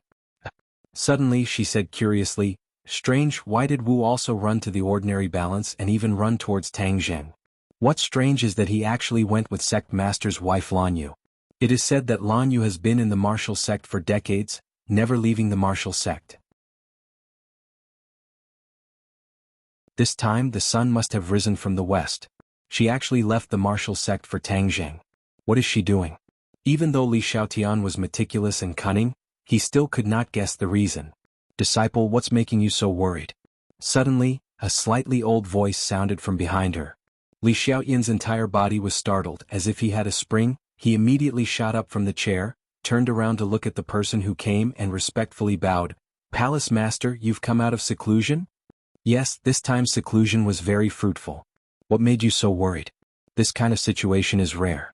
An old woman walked in from outside the door. She did not have a fierce aura, just like an old woman from the countryside. Her silver hair was coiled on top of her head, and she supported herself with a walking stick. She staggered over and sat on the chair. This was the famous palace lord of the Li Palace. In a different environment, if others saw her, they would definitely not associate her with the palace lord of the Li Palace because she was too ordinary. Ordinary to the point that she could be submerged in a crowd, unable to stir up a single bubble. When the fearless Li Xiaotian faced this seemingly ordinary Li Palace master, he changed from his usual arrogance, and was as obedient as a little tabby cat. Reporting to Palace Master, this time I encountered a difficult problem. I originally thought that as a person I would have no chance of surviving, but he miraculously survived. Li Xiaotian said in a deep voice. Oh, who has such great ability? Tang Zheng. I remember you mentioning him before. Yes, he is a cultivator and an extremely powerful one with great potential. Thus, I decided to eliminate him. Then it seems that you consider him a threat? Yes, an enormous threat. Li Xiaotian nodded. The palace master's old eyes slightly narrowed and said, for you to be so afraid, he is indeed not an ordinary person. Yes, even the martial organization's sect master's wife, Lan Yu, has gone to find him. Lan Yu? The palace master's hand holding the walking stick tightened involuntarily. She raised the corner of her eyes, and there seemed to be a flash of light in her dim eyes. Yes, this is the information I just received. It is said that Lan Yu, for the sake of Tang Zheng, went on a killing spree and caused a ruckus in the Dragon Group's base. At that time, if I had left a bit later, perhaps I would have met her. Li Xiaotian said. Lan Yu has not left the martial organization for dozens of years, but she actually made an exception for one person. Interesting. Pass down the order, we must investigate the ins and outs of this matter. Lan Yu, this woman, cannot be underestimated, and we must avoid alerting the enemy. I want to know what medicine she is selling in her gourd. Yes. In addition, I will be leaving for a few days.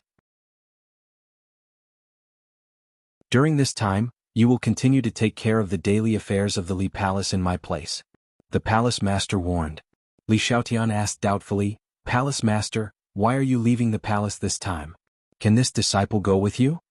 The palace master casually glanced at her, and Li Xiaotian felt as if she had fallen into an ice cave.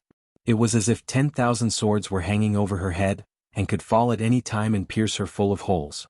She was in fear and trepidation and hurriedly said, this disciple is concerned about the palace master, and has no other intentions. Just do your job well. Don't ask what you shouldn't ask. The palace master said coldly. Although she still seemed old and senile, and did not even have the slightest trace of a king's aura, Li Xiaotian felt fear from the bottom of her heart. This was because she was too clear about the palace master's temperament and powerful strength. She could not even think of resisting. Yes, this disciple will remember. The palace master stood up, supported herself with her walking stick and hobbled out. Watching the palace master walk away, the chill on Li Xiaotian's body gradually dissipated. She straightened her body and returned to being the cold and black-bellied holy maiden of the Li Palace. Every year at this time, Master leaves the palace alone. No one knows what she's going to do? This secret truly makes one curious. I don't know when I'll learn of this secret. Li Xiaotian softly muttered to herself. The palace master left the Li Palace and walked on the mountain road. The rugged mountain road was like flat ground under her feet. With a casual tap of her walking stick, she traversed several meters, leaving behind only a shadow on the mountain road, and then floated down the mountain. 3 days later, she arrived at a mountain stream.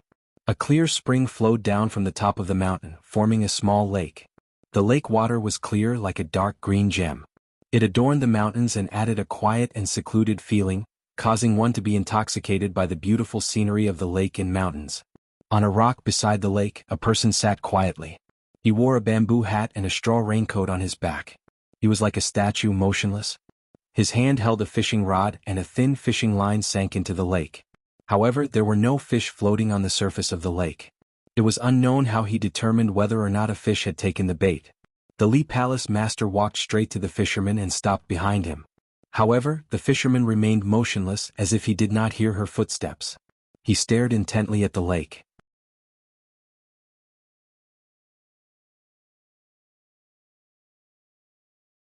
Chapter 531. The green light that swept towards Elder Angler was extremely sharp and powerful, bringing with it a series of sonic booms. The Li Palace princess did not move, not even interested in looking at it, as if she knew that this azure light could not harm Elder Angler in the slightest. Elder Angler shook his wrist and used the fishing rod to block in front of him. The azure light struck the fishing rod, causing a burst of blood. With a sharp scream, the azure light hurriedly dove into the water. Evil creature, I've been waiting for you for many days. Do you want to run away like this? Elder Angler softly muttered as he swung the fishing rod back. The fishing line danced, and just as the azure light was about to sink into the water, it was fiercely smashed into the ground by the fishing line. This azure light was actually a large azure snake. Its 2 eyes glowed with a dark light, and its sharp fangs were glaring fiercely at Elder Angler. Evil creature, you've recently injured quite a few mountain animals. Today is the day you die. Elder Angler lightly said. The large snake seemed to understand his words and struggled to swim into the lake. However, its upper jaw was hooked by the fishing hook and it could not escape. With a shake of the fishing line, the large snake lightly smashed into a sharp stone on the ground. With a clatter, its tongue was smashed into pieces, dripping with blood. It struggled for a while but then it completely stopped moving. Elder Angler shook his wrist, and the fishing line quickly wrapped around the fishing rod. Only then did he turn his head to look at the Lee Palace Master. Outsiders would involuntarily feel fear when facing the Lee Palace Master, but Elder Angler did not move at all. His face was covered by a bamboo hat, so his appearance could not be clearly seen. However, there was no doubt that he was calm and fearless. The Lee Palace Master looked at him and pointed at the corpse of the large snake, asking, "How did you have the leisure to come down the mountain to do such a small thing?" Elder Angler replied, "This is not a small matter. You don't leave the Lee Palace all year round, so you don't know that recently the world has not been peaceful. There have been many monsters." The Lee Palace Master's eyes flashed with astonishment, asking, "This beast has not become a monster yet, right? Its intelligence has already been developed. Becoming a monster is only a matter of time. It's best to leave early to avoid future troubles." Elder Angler said, "I don't know what's going on in the world, but I heard that the Northeast is even less peaceful. Not only are there monsters but also people are suffering. Is it really that serious?" Elder Angler didn't answer this question because it was too unnecessary. "Then have you sent someone to the Northeast?" Jian 13 has already gone. Jian Shursen had the sword god is finally willing to send out his beloved last disciple to carry out a mission. With him going, it will naturally be a piece of cake. The palace master clearly had confidence in this Jian Shursen. The sword god has been recuperating during this period of time. I believe you have also heard the news. He fought a great battle with that mysterious cultivator and suffered some injuries. Elder Angler said. It is said that the cultivator is called Tian Chanzi. Is the great lord not allowed to avenge the sword god and let him get away with it? The palace master asked curiously. Elder Angler raised his head slightly, revealing a scar. This scar extended from his left cheek to his right cheek, running across his entire face, making him look extremely terrifying. He glanced at the palace lord and said faintly, "The great lord is a great strategist. His every move has his own decisions. Actually, you and I can see through it." The palace master revealed an expression of reverence and said, "That is reasonable. We cannot recklessly guess the great lord's intentions. I will first go see the great lord so I won't chat with you." The palace master lightly tapped the ground with his walking stick and flew several zhang away. He directly crossed the mountain stream and rushed towards the peak. "Let's go together." Elder Angler lightly spat out these two words. With a light shake of his wrist, the fishing line flew out and wrapped around a tree trunk. With a sudden swing, Elder Angler shot out like an arrow. In the next second he was standing beside the palace master. The two of them displayed their respective abilities and climbed up the mountain peak that wasn't too majestic after a short while. At the peak of the mountain, the cold wind was biting cold and the ground was covered with white snow. A black hut stood at the peak of the mountain. There wasn't a single speck of snow on the black hut, which was particularly eye-catching in this vast white world. The two stepped on the snow without leaving a trace and arrived in front of the black room.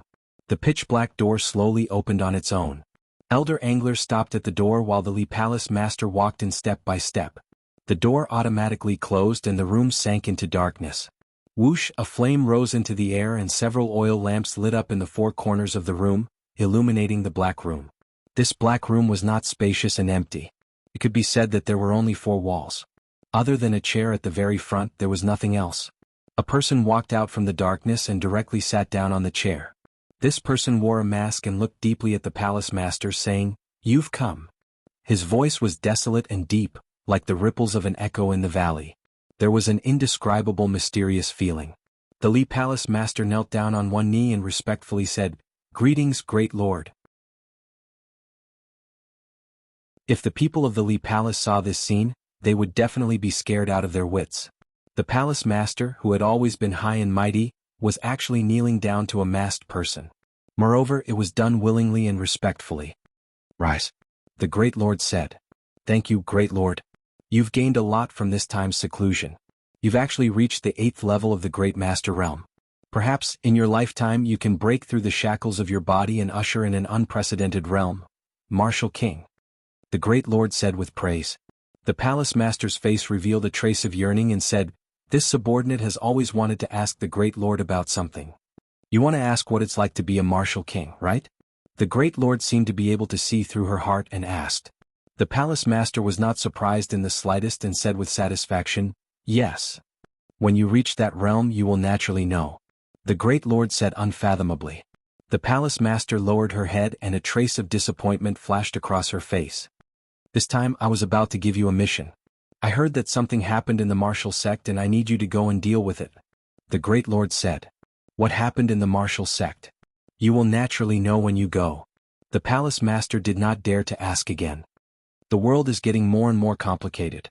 Even the tree of life has reappeared in the world. Are the cultivators really going to return? The great lord said to himself. No way. The palace master's beautiful face turned pale. The cultivators have been expelled. How can they return? Nothing is absolute. In the past, the cultivators could only be expelled because of the favorable conditions. Now the world has changed. It's no longer the same as before. The great lord sighed. Is the great lord worried about Tian Chanzi and the 100 Faces Star Lord? The palace master asked. Tian Chanzi is not a threat. It's just a small matter. The 100 Faces Star Lord should be wary. After all, he is a figure from the Great Desolation era. As the saying goes, old people become shrewd. Don't be fooled by his childlike appearance, his threat is incomparable. The great lord said. The palace master said in a deep voice, "This subordinate's disciple has seen this person before. This person is temperamental and is indeed a troublesome guy. Not only is he troublesome but he is also very smart. He did not rely on his powerful cultivation to rush out of the 10,000 mountains. Instead, he quietly lurked in the 10,000 mountains. Even I have no way of knowing what he is doing. This kind of person is indeed a formidable opponent. At first, I thought he would rush out and was prepared to deal with him. However, all of my plans fell through." The great lord said regretfully. "Do you want this subordinate to lure him out?" The palace master volunteered. "Hee, your little bit of skill cannot withstand a single blow from him.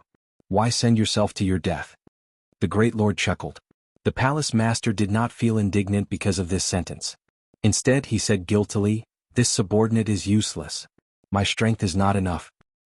"I don't blame you. Perhaps this is just my groundless fears." Back then, the martial sect leader had already eliminated the infant. Who else has the ability to let all the cultivators of the sky beyond heaven return? The great lord said suspiciously. The palace master's heart thumped. He could not help but remember the crisis a few decades ago. The martial sect's disciple gave birth to an infant. It was actually the rarely seen nine-yang saint body. From ancient times until now, the nine-yang saint body was a cultivation genius. A person with this kind of physique would undoubtedly become a powerful cultivator in the future. Many mysterious and powerful cultivators were not very worried about the return of cultivators because they were confident that no one could do it. However, they never would have thought that after the cultivators were expelled, there would still be someone with the nine-yang saint body in this world. This really made these powerful cultivators flabbergasted. Fortunately, this infant was known by the cultivators from the moment it was born. This was a fortune in the midst of misfortune. It allowed them to strangle this dangerous factor in the cradle. As a result, they did just that. They painfully made a move on an infant. Of course, the number of people in this world who knew of this matter could be counted on one hand. The palace master thought that the great lord was worrying too much. The infant was already dead. The crisis had already been resolved. "Great lord, when will you meet Wu Junshan? The Li Palace and the martial sect were originally your chess pieces. To not let Wu Junshan know of this secret, martial arts has always been outside. It is not beneficial for us to do anything. Soon. Don't look at how Wu Junshan is younger than you. He is more shrewd than you.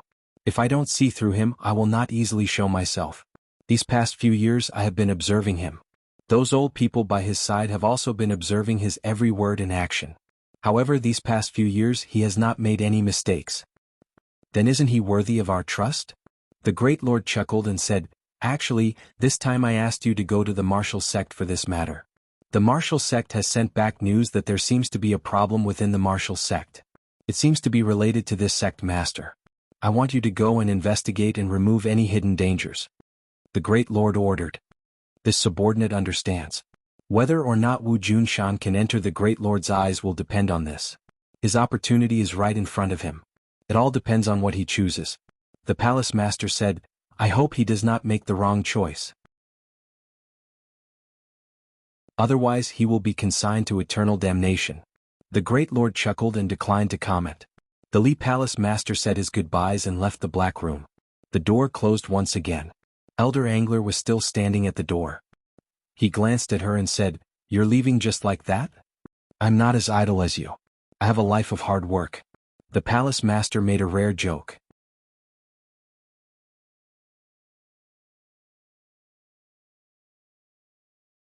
Chapter 532. Beijing. Su Yingtian saw Xing Feng.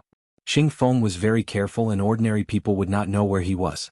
Su Yingtian had to spend a lot of effort to see him. The two of them sat facing each other and Xing Feng said with a smile that did not reach his eyes, "Chief Su has graced me with your presence. Could it be that you have brought someone to take my life?" "I have no interest in your life," Su Yingtian said without any change in expression. Xing Feng did not care and coldly snorted, "Is that so? Then why did you bring Tang Zheng to the base and cause my base to be destroyed? A soldier should do things openly. What kind of ability is it to capture someone's family to threaten them?" Su Yingtian said.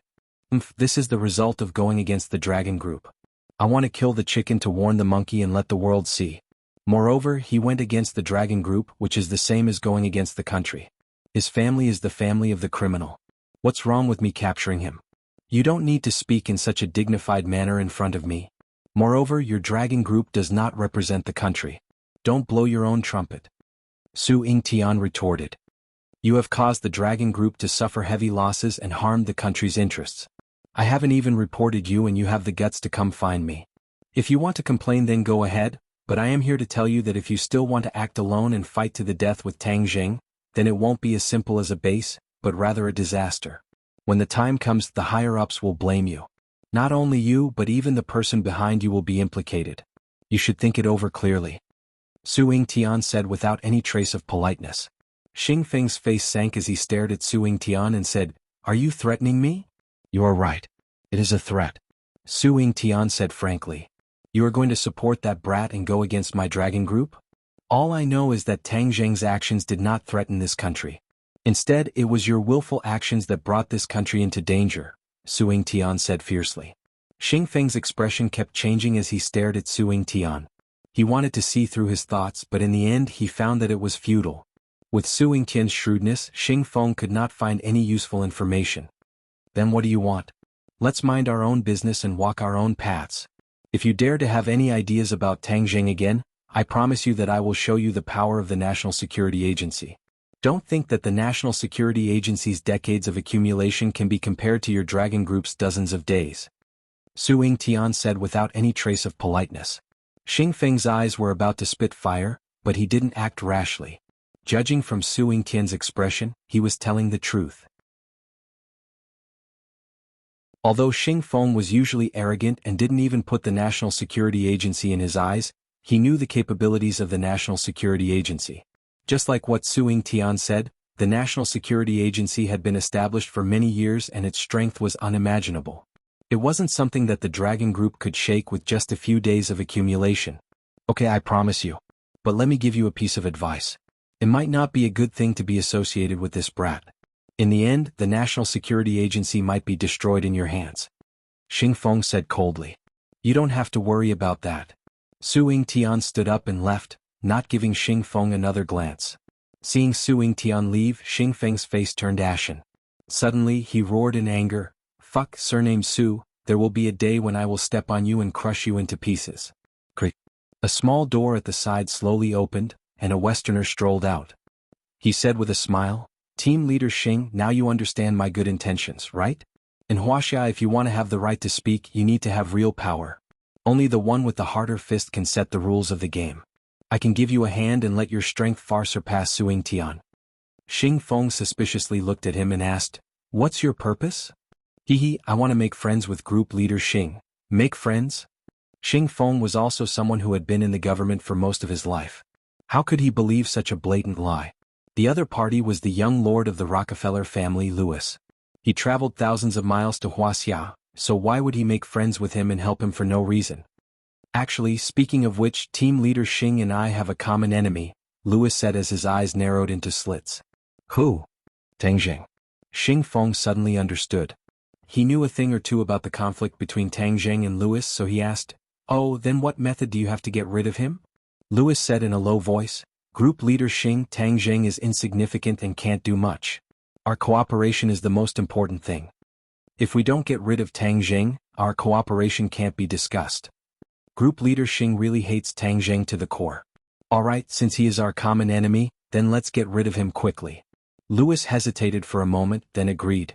Xing Feng's lips curled into a proud smile and he praised, "Now that's the attitude of cooperation. However, don't treat me like a fool.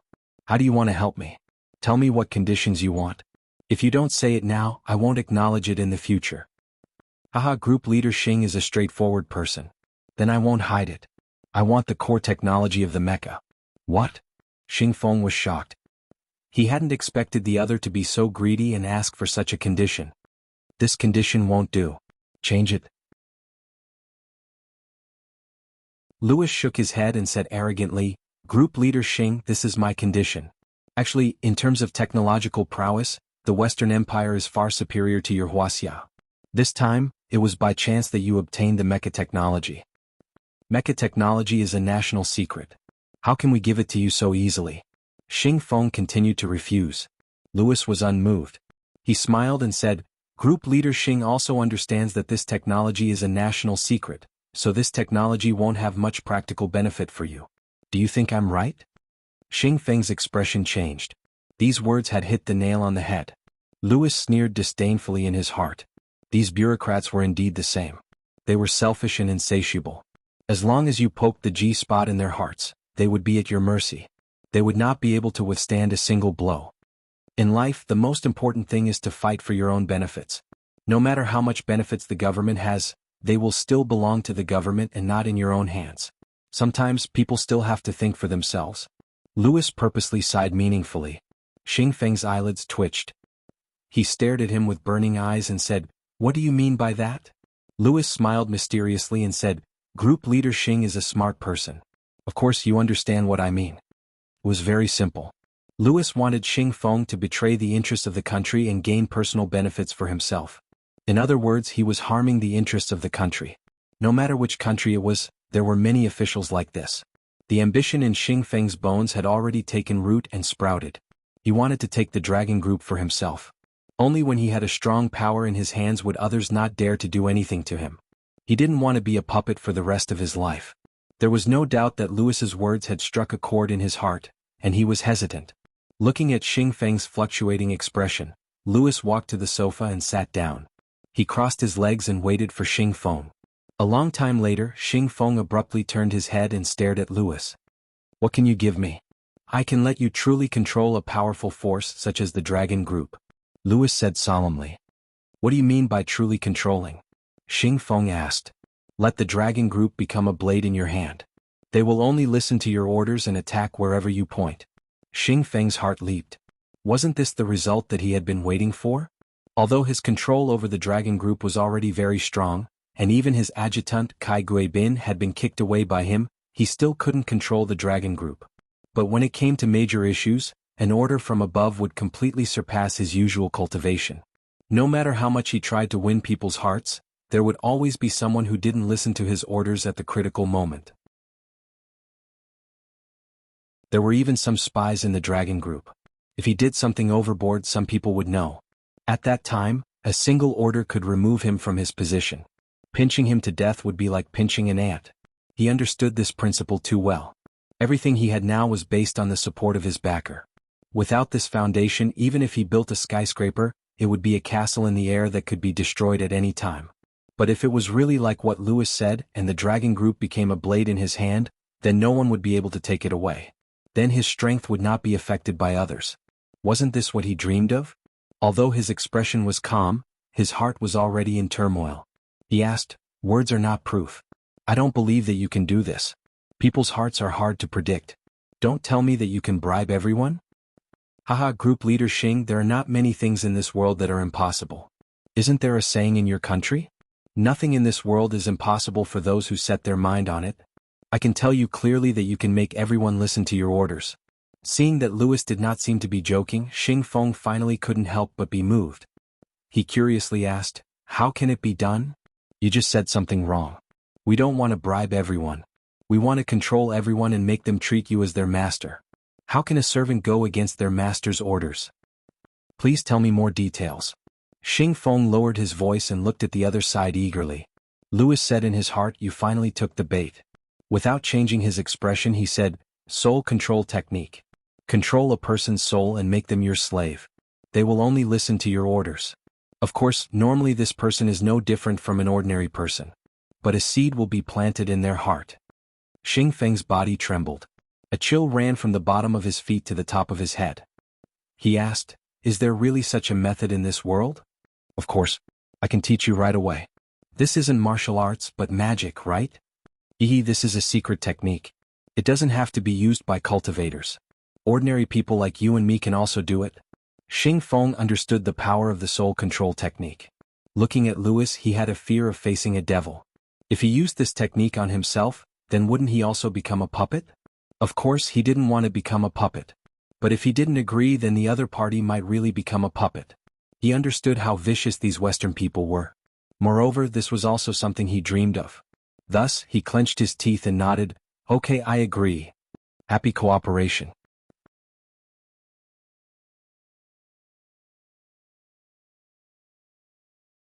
Chapter 533. Ordinary Balance. In the streets and alleys, the atmosphere of the new year was getting thicker and thicker. It was already the 28th of December. Tang Jing prepared to buy New Year goods.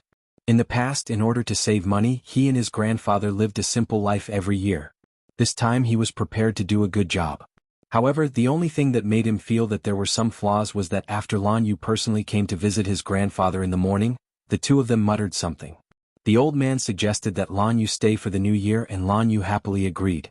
Thus, this time there was an extra Lan Yu to buy New Year goods and Marshall was sent back to the martial organization by Lan Yu, allowing her to go back to the martial organization's sect master so that he would not worry.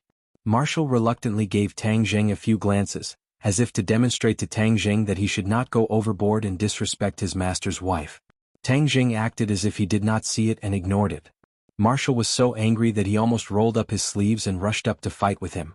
After Marshall left, only Tang Jing and Lan Yu were left. In order to avoid awkwardness, he called out Fang Shishir. The three of them went to buy New Year goods together. Lan Yu always had a smile on her face as she looked at Tang Jing with a gaze that seemed to be able to melt people, showing the demeanor of a loving mother. Fang Shishir secretly sized up the two of them and playfully stuck out her tongue. She understood that there was a grudge between the two that had not been resolved, so she obediently held onto Tang Jing's arm and shuttled through the streets. Little Zhang Shishir, it's New Year. I'll buy you a few new sets of clothes.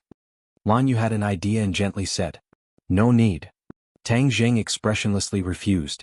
Lan Yu looked at Fang Shishir for help, appearing somewhat helpless and pitiful. Fang Shishir's heart softened as she shook the arm in her embrace and advised, this is also Auntie's kind intentions. You should just accept it. Yes, I also want to buy a few sets for the old man. The old man has worked hard for so long. It's the end of the year, so he should buy a few sets of new clothes. Lan Yu said. These words struck a chord in Tang Jing's heart. He glanced at Lan Yu and thought to himself, you're quite considerate. Thus, he silently nodded in agreement. Lan Yu was overjoyed and gradually understood the position of the old master in Tang Jing's eyes. The more he cared about the old master, the higher the impression in Tang Jing's eyes. The few of them walked into a high-end clothing store nearby. Lan Yu took a fancy to a few sets of clothes at a glance. She casually pointed and said, take those clothes and try them on. The shop assistant could tell at a glance that these people were not in need of money. Since a big customer had arrived, she immediately began to serve them attentively. Lan Yu held a set of clothes and gestured at Tang Jing's body saying, this one is not bad. Try it on in the fitting room. Tang Jing glanced at the price and said, there's no need to buy such an expensive one. It's not expensive. Even if I bought all the clothes in this store for you, it wouldn't be expensive. Moreover, it's too little. Just tell me what you like. I want to make up for the decades of unfulfilled responsibilities. Lan Yu emotionally said. When the shop assistant heard these words, she looked at Tang Jing with a gaze that was filled with stars. She thought to herself, just what kind of person is this handsome guy to have such a unique temperament favored by such a beautiful young woman? Having money to burn. Tang Jing curled his lips and said. Lan Yu revealed an awkward expression, but she did not flare up. She continued to smile and said, "If you don't like this store, then let's go to another one. I also feel that this store's clothes aren't that great." The shop assistant's heart sank. Her big customer was ruined. This handsome guy was too hard to serve. Who did he think he was? In truth, this brand was already considered a luxury brand in the country. Many nouveau riches liked to choose this store's clothing. At the very least, the customers who were shopping at the side were dressed well. They were definitely not rich. When they heard Lan Yu's words, their expressions clearly did not look good. However, most of them did not flare up. They only glared at Tang Zheng with disdain. But there were exceptions to everything. A fashionable woman wearing sunglasses that covered most of her face curled her lips and disdainfully said, "What are you pretending to be poor for? If you can't afford it, then you can't afford it. You still have the nerve to come here and pretend to be rich. Hee, there are too many of these kinds of people in the country right now. It's no wonder that so many foreigners look down on Wuxia people." A man beside her laughed arrogantly. "Young Master Jun, you've been abroad for so many years. You must not be used to seeing such things when you return, right?" The woman in sunglasses looked up at the man and asked in a fawning manner. The man laughed arrogantly and said, "Of course. But the quality of the people in the country is so low. What can I do?" "That's right. As a fellow countryman of these people, I feel terrible," the woman in sunglasses said sweetly. Tang Jing wrinkled his eyebrows. He was already suppressing a wave of anger in his heart. These two people's slanderous words simply hit the muzzle of his gun. "If you can't stand it, then get out yourself. No one wants you to look. If you want to go abroad to be a dog, no one will stop you. Don't bark here and disturb people's peace," Tang Jing said in a bad mood. These words were like poking a hornet's nest. Originally, the two people were only prepared to be sarcastic and treat it as entertainment.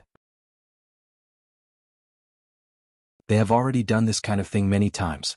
Most people would choose to swallow their anger, but Tang Zheng actually bluntly turned the tables on them. The two people were furious. The woman in sunglasses hugged the man's arm, her towering breasts continuously rubbing against him. She said sweetly, "Young Master Jun, what did you hear him say? He actually dares to scold us." The man's eyes flashed with an ominous light. He waved his hand outside the store.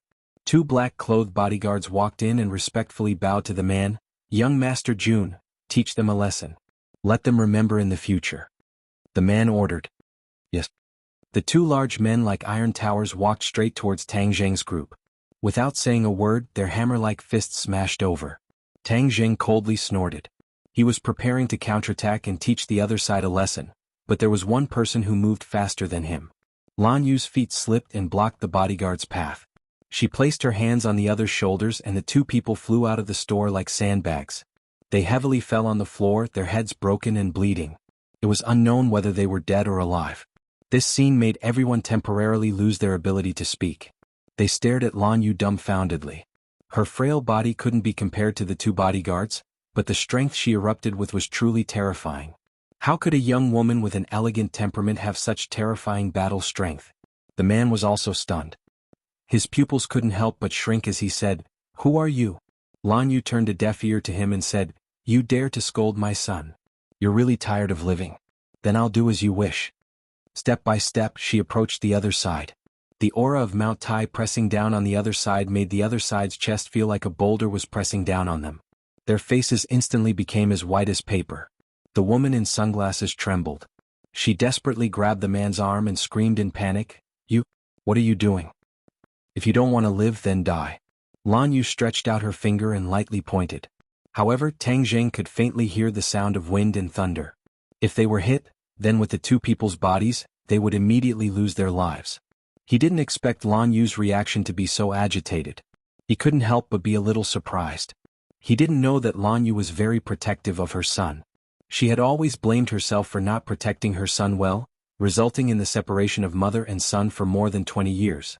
So now she felt a little scared. If anyone dared to threaten Tang Zheng, she would definitely not show mercy.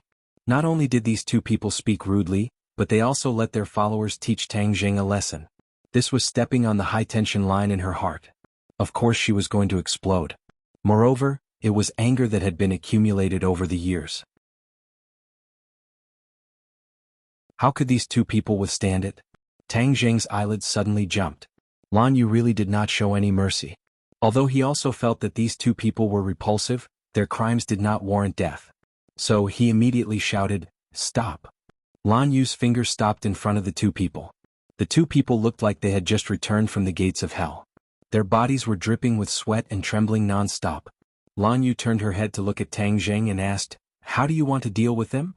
Their crimes don't warrant death. Just casually teach them a lesson." Tang Zheng said. Lan Yu nodded and said, "The two of you are lucky. My son is merciful and spared your lives. However, the death penalty can be avoided, but the punishment cannot be forgiven." As soon as her voice fell, 2 slaps rang out. Finger marks immediately appeared on the two people's faces. The sunglasses of the woman in sunglasses also fell to the ground and shattered, revealing her true face. It had to be said that she did indeed have a beautiful face. Moreover, it was very pure. However, compared to this pure face, her words and actions formed a contrast. Even if this kind of person had a beautiful appearance, it was still just a rotten skin bag. Wa Lu Yanran. So she is Lu Yanran. Suddenly, a cry of surprise rang out. Everyone's eyes quickly focused on the face of the woman in sunglasses. Fang Shishir also looked at the other person in shock. She covered her mouth and said in disbelief, "It's her. A big star." The woman in sunglasses quickly covered her face and shook her head in denial. "I'm not her. You've got the wrong person." She ran out in panic, but her feet slipped and she fell to the ground in a sorry state. Another cry of surprise rang out. However, she did not dare to stay. She crawled up and covered her face before continuing to run. Scram. Lan Yu glared at the man. The man felt as if he had been pardoned. He did not even dare to breathe loudly. He quickly rushed out, ignoring the unconscious bodyguards on the ground. "Is this woman very famous?" Tang Jing curiously asked. Fang Shishir said in disbelief, "Why, you actually don't know her? Are you from another planet?" She is currently a popular A-list female star. She is known as the Fairy Sister and is the representative of the youthful Jade Girls. Tang Jing curled his lips. He really did not care about celebrities in the entertainment industry. Before, he was wholeheartedly focused on his studies. How could he have the leisure to pay attention to these things? However, when he heard that this person was known as the Fairy Sister, the youthful Jade Girl, he could not help but snort. The entertainment industry was really a mix of bad people. If this kind of person could be called a youthful Jade Girl, it would be more appropriate to call her a lustful woman. Her temperament could not be compared to Ling Er. One was on the ground while the other was in the sky. If Ling Er enters the entertainment industry, she will definitely be able to beat this Lu Yanran. He was full of confidence. That's right. I heard that her hometown is ordinary balance. So it must be her. This time we offended a big star. Will there be any problems? Fang Shishir nervously asked.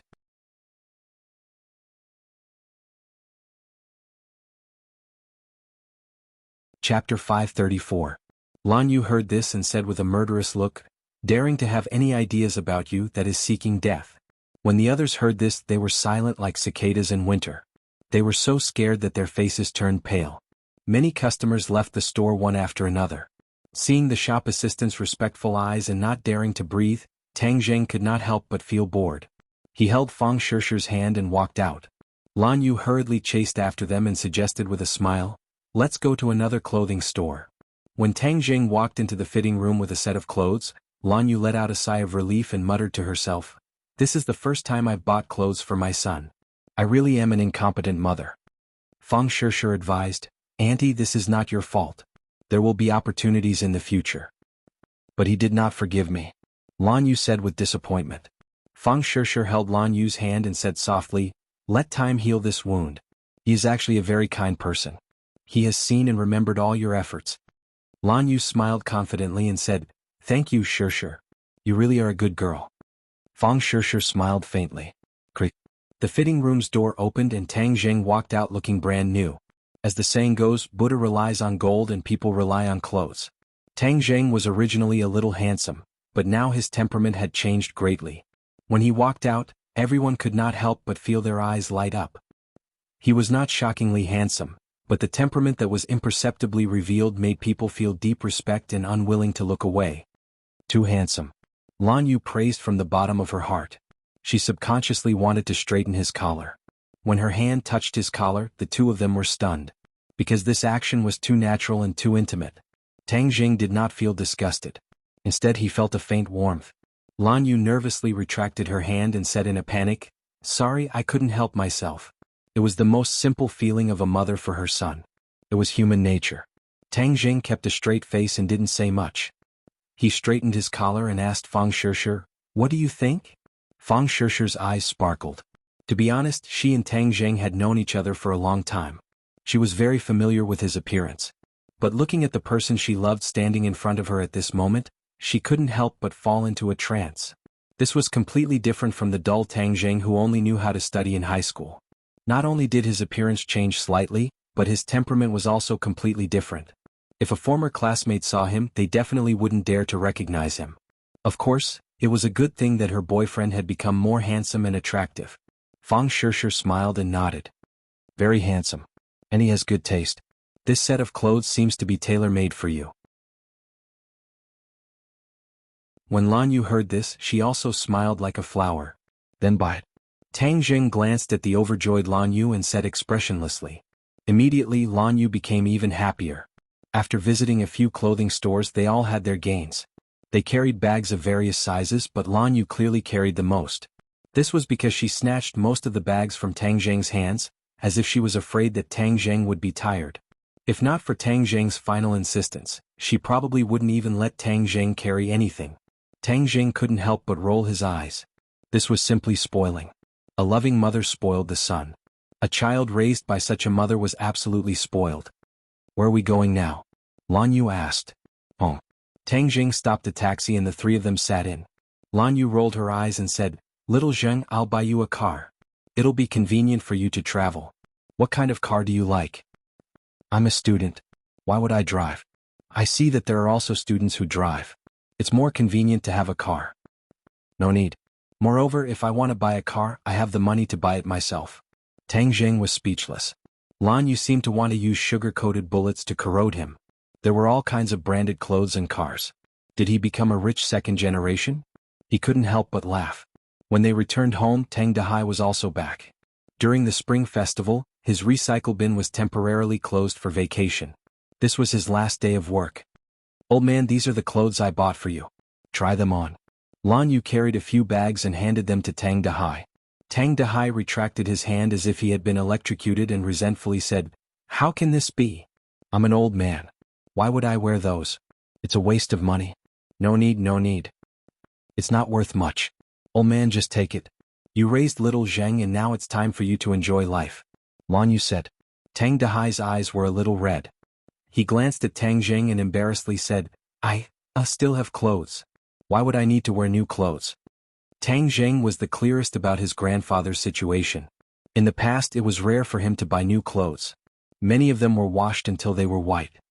"Grandfather, since I bought it for you, just accept it," Tang Jing advised. Hearing his grandson say this, Tang Dahai embarrassedly accepted the clothes and hurriedly thanked, "Then I really can't thank you enough. This is what I should do." Lan Yu's heart also softened. She thought that little Zheng was lucky to have met such a grandfather. The atmosphere eased a lot. Tang Dahai put away the clothes and conveniently left Lan Yu to eat. He then went into the kitchen to cook. Lan Yu also enthusiastically entered the kitchen, saying that she wanted to help the old man. The two sat on the sofa. Fang Shishir leaned into Tang Jing's embrace and looked at the kitchen. She lowered her voice and said, "Auntie is pretty good. You don't have to be so cold to her. Don't get involved in this matter." Fang Shishir pouted and said, "Mother and son are connected by heart. What kind of deep hatred can there be? Moreover, Auntie has always wanted to make up for it. You should give her a chance." Tang Jing's expression did not change as he declined to comment. Fang Shishir glared at him and said, "Stubborn. You don't know how to be flexible. My matter with her is too complicated. It is not something that can be fixed with just a few words. It is also not something that can be fixed with some small favors. Since there is a crack, then work hard to fix it. You can't always keep people 1,000 miles away." Fang Shishir retorted. Tang Jing lowered his head and looked at her. He scratched her nose and suspiciously asked, "Have you been bribed by her sugar-coated bullets?" "Nonsense. How could I be bribed? I have always been on the same side as you. I'm only advising you. In the end, the one who makes the decision is still you." Creak. Suddenly, the door opened, interrupting the two of them. Linger skipped in, followed by a person. "Aimi, hello boss. I'm sending Miss Linger back." Aimi greeted Tang Jing. Tang Jing nodded. Looking at Linger, who was like a little magpie, his heart couldn't help but feel warm. He asked, "Linger, how have you been these 2 days?" Linger tilted her head, blinked her eyes and playfully said, "Linger is very happy and has also learned a lot of new knowledge. In the past, Linger thought that singing was easy, but now I find that there is a lot of new knowledge to learn." Aimi praised from the side, "Miss Linger is talented and intelligent. Moreover, she is very talented in singing. Although she has never studied music systematically before, and it is a bit late for an ordinary person to cram for Buddha's feet at the last minute, for Miss Linger, this problem doesn't exist at all. She is a genius. She can learn any song sheet at a glance. Moreover, she has a photographic memory. She is the most powerful person I have seen in so many years. She is even better than the music genius Lu Yenran, who is now known as the fairy sister." Lu Yenran. Tang Zheng's pupils shrank. He remembered the scene in the clothing store. Since Linger wanted to enter the entertainment industry, then it was necessary for her to understand some of the people or things in it. Looking at Tang Zheng's reaction, Aimi misunderstood and asked, "Is the boss also a fan of Lu Yenran? If there is a chance in the future, I will ask the boss to meet her. She is a popular star and a typical representative of singing and acting. She has dabbled in singing, movies and TV series. She is a real star with 3 lives. I heard that her contract with her old company is about to expire. If our company can sign her, then it will definitely be a good start for our company." Aimi thought that if she could sign Lu Yenran, then it wouldn't be long before her name as a gold medal manager would be known throughout the entertainment industry. Tang Jing frowned and said coldly, "My company will definitely not sign an artist like Lu Yenran." Aimi, who was immersed in joy, was stunned as if a bucket of cold water had been poured on her. She stared at Tang Jing and asked, "Why? If a person's character is not good, then even if she is popular now, my company does not need an artist with such a character problem," Tang Jing said firmly. Aimi was very embarrassed and said, "There are some rumors outside, but the flaws do not obscure the beauty. Her appeal is still very amazing. She is the target of many companies." Just a flash in the pan. Tang Jing did not hide his disdain. Seeing the disappointment on Aimi's face, Tang Jing's face sank. He looked at Aimi very seriously and said, "Since you have joined my company, then I must seriously warn you that my company has a rule, and that is people with bad character should not even think about stepping into this door. Moreover, the unspoken rules of the entertainment industry do not apply to me, so you must change your way of thinking. Otherwise, sooner or later you will also pack your bags and leave."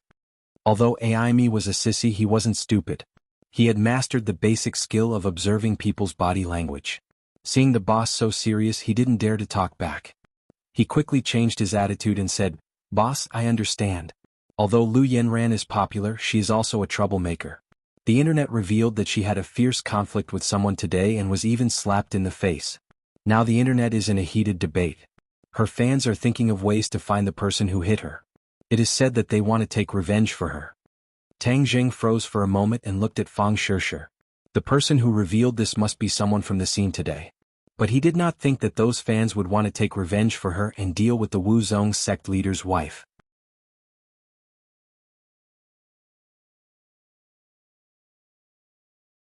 Chapter 535. Looking at the strange expressions of Tang Jing and Fang Shishir, Aimi thought for a while and asked curiously, "Boss, do you also know about this matter?" Tang Jing smiled and pointed to Lan Yu's back, saying, "The person they want is right there."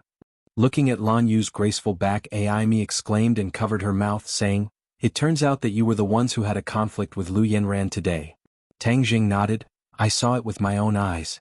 I have a deeper understanding than those fans who are deceived by appearance. I know that this kind of person can't stay popular for long."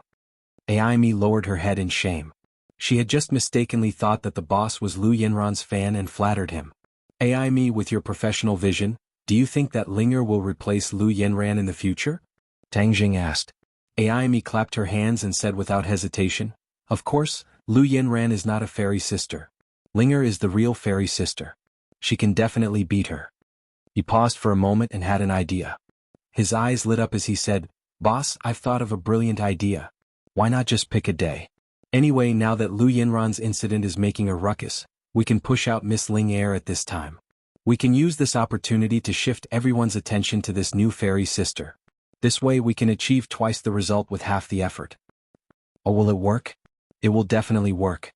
The spring festival is coming soon and people are on holiday. More and more people will pay attention to entertainment news and more people will pay attention to Linger. Aimi was full of confidence. Tang Zheng was not familiar with these methods. He was good at delegating power, so he nodded and said, "Okay, you can discuss it with President Mu." "Yes, boss." Aimi nodded excitedly. "Boss, then I won't disturb you. Goodbye." After sending Aimi off, Linger looked at herself in the mirror and asked, "Master, that Lu Yanran is really beautiful, and her singing is also very good. Can I compare to her?" Tang Jing patted her head and encouraged her, "Linger, you have to remember that you are 100 times better than her. You have to have confidence." Linger raised her head and looked at Tang Zheng. She smiled and nodded, "And Linger will remember this. Linger will definitely work hard." At this moment, Xing Feng was also working very hard because he wanted to get the life-continuing pill before the end of the year and report to the people above. Therefore he had already plotted with the Song and Chu family. Not only that, he had also borrowed the power of the Rockefeller family, and was prepared to use 2 methods to force the Yen family obediently to hand over the life-continuing pill. In the middle of the night, Yen Padian was woken up by urgent knocks on the door. If it wasn't for the fact that it was extremely urgent, no one would dare to knock on his door in the middle of the night and disturb his rest. The door opened and Yen Qishan impatiently walked in with a panicked expression. Yen Padian sat on the chair, glanced at his son and frowned. "What are you panicking for? What happened?" He knew that his son had always been a calm person. Normal matters would never cause him to panic like this. "Father, something happened. Lu Yun was arrested by the police," Yen Qishan said. Yen Potion's expression did not change and asked, "Why was he arrested by the police?" "Drugs, a large amount of drugs were found in his car," Yen Qishan said indignantly. "Didn't our Yen family never touch that thing? Could it be that all of you have ignored my warnings?" Yen Padian was furious. Not only could drugs destroy a person, they could also destroy a family. Many nouveau riche or celebrity artists like to seek excitement from it, but for a large family like the Yen family, the people of the family were definitely not allowed to touch this thing. Seeing his father's anger, Yen Qishan hurriedly explained, "Father, Lu Yun will remember your teachings. He definitely did not touch this thing. Someone is framing him." Yen Padian calmed down. He was still very satisfied with this grandson of his, and understood that it was indeed impossible for him to risk the world's condemnation to do such a thing. However, someone dared to extend their hand so far to frame his grandson Yen Padian. This made him have no choice but to be cautious. "Have you found out who it is?" Yen Qishan shook his head. "Son is incompetent. I haven't found out yet. The police refused to negotiate. They were determined to make this an ironclad case." "Father, could it be that the officials above want to touch our family?" Yen Padian scoffed and said, "No, if the officials above really want to touch the Yen family, they won't use such a small trick." Yen Qishan heaved a sigh of relief and said, "In addition, our family's overseas industry seems to have been attacked by an unknown enemy, and a few factories have suffered losses." Yen Potion's pupils constricted and said, "This is a 2-pronged attack, one outside and one inside. Are you really determined to deal with our Yen family?" "No matter who this person is, he obviously came prepared. What exactly are they up to?" Yen Qishan said worriedly. "Your scheme is not small. No matter who it is, go and find out immediately. I want to see who exactly ate the guts of a leopard." Yen Padian said with a murderous aura. "Hehe, it's the middle of the night. The Yen family is very lively. Do you mind if I come and watch the show?" A burst of noisy footsteps rang out as a group of people swaggered in. The person in the lead was Xing Feng. Yen Padian and Yen Qishan looked at each other. Their hearts were as clear as a mirror, and they immediately knew who the mastermind behind this series of actions was. Xing Feng, he actually went against the Yen family at all costs. Last time he couldn't get the life-continuing pill, so he decided to use force this time. Many Yen family guards rushed out from all directions, surrounding this group of people in the middle. Their expressions were unfriendly as they stared at them covetously. "Master, we can't stop them," the guard reported. Yen Padian waved his hand, dismissed the guards, looked at Xing Feng and said, "Xing Feng, isn't your table manners too ugly to actually use such a clumsy method?" Xing Feng walked straight to a chair and sat down. He said with a smile that was not a smile, "I, Xing, have never cared about my methods. I only care about the results." "So you're saying that you can do anything to achieve your goal and even extort money?" Yen Padian suppressed his anger and asked. Xing Feng fearlessly looked into Yen Potion's eyes and said, You can understand it that way. Yen Padian was bewildered and said, "Do you think that this will be enough to make my Yen family submit? You're underestimating the Yen family too much." Hee, I don't dare to underestimate the Yen family, so I've made ample preparations. In the third generation of the Yen family, Yen Luyun is the only child. If something were to happen to him, then wouldn't the Yen family be without descendants? Even if he had such a huge family business, who would he pass it down to in the future? It's really a pity that such a big family can't be passed down. This was indeed a fatal weakness of the Yen family. Yen Qishan was furious. "Xing Feng, you are playing with fire, do you know that? If anything happens to Luyun, I will definitely not let you off." Xing Feng snorted coldly and laughed. "You want to kill me, right? Then please go ahead, I also want to know how the Yen family will deal with me if they kill me." Xing Feng was right, he was not a small soldier but the person in charge of the dragon group. Even if the Yen family had a huge business, if they were to kill him, it would definitely cause a huge uproar. It would not be easy for the Yen family to have a perfect ending. Therefore, the Yen family would definitely not take this risk, which was why Xing Feng dared to be so fearless. Yen Padian obviously understood this point. He coldly stared at the unbridled Xing Feng and said, "In the past, I only heard that you relied on the Long family's wings and were good at flattery. I never thought that you would have such methods and courage. You really hid it well." "You flatter me." Xing Feng cupped his fists and said shamelessly, "I know that you are seeking the life-continuing pill. If I don't hand it over to you, are you really going to kill my grandson?" Yen Padian asked. "You all know that I don't want this thing, but the people above. If I can't hand over the life-continuing pill, then I won't be able to keep this black hat on my head. Do you think I will take the risk and kill your grandson?" Xing Feng said with a fake smile. Xing Feng could take the risk, but he did not dare to. If anything happened to Yen Luyun, then the Yen family would be extinct. Who would pass down such a huge family business to? This was a great disrespect to his ancestors, so Yen Padian could not do such a thing. "Not only did you scheme to frame Luyun, you even attacked my Yen family's factory overseas. Your dragon group's hands are really long, even your overseas relations are so strong." Xing Feng snorted twice but did not reply. If he did not have the secret help of the Rockefeller family, it would not be easy for the dragon group to threaten the Yen family's factory in the open sea. However, his cooperation with the Rockefeller family was a top secret, and no outsiders were allowed to know about it, so he did not pick up the topic. Yen Padian stared straight at Xing Feng, wanting to see through his trump card, but Xing Feng had hidden it deep enough, and for a moment he really could not see through it. "Have you two made up your mind? Time waits for no one. Many media outlets are already waiting outside the police station. As long as this explosive news is exposed, there will be no way to salvage it." Xing Feng asked, "Father." Yen Qishan looked at his father. Yen Padian waved his hand indicating for him to calm down and instructed, "Qishan, go and get 2 life-continuing pills."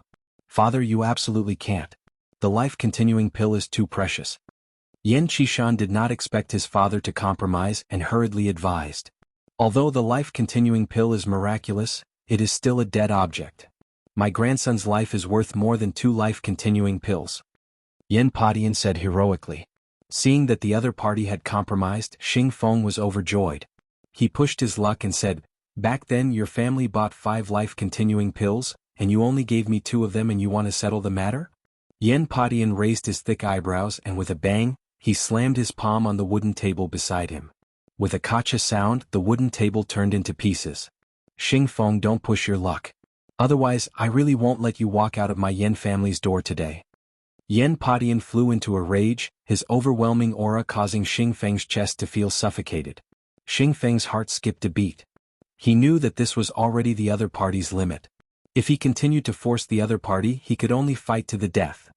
You're tuning in to the Han Li's Wuxia Chronicles YouTube channel. We're so grateful for your support, and don't forget to subscribe to join us on this incredible journey through captivating stories. Your generosity through donations truly makes a world of difference, as it's the primary source of revenue that allows me to expand and enhance this channel for you.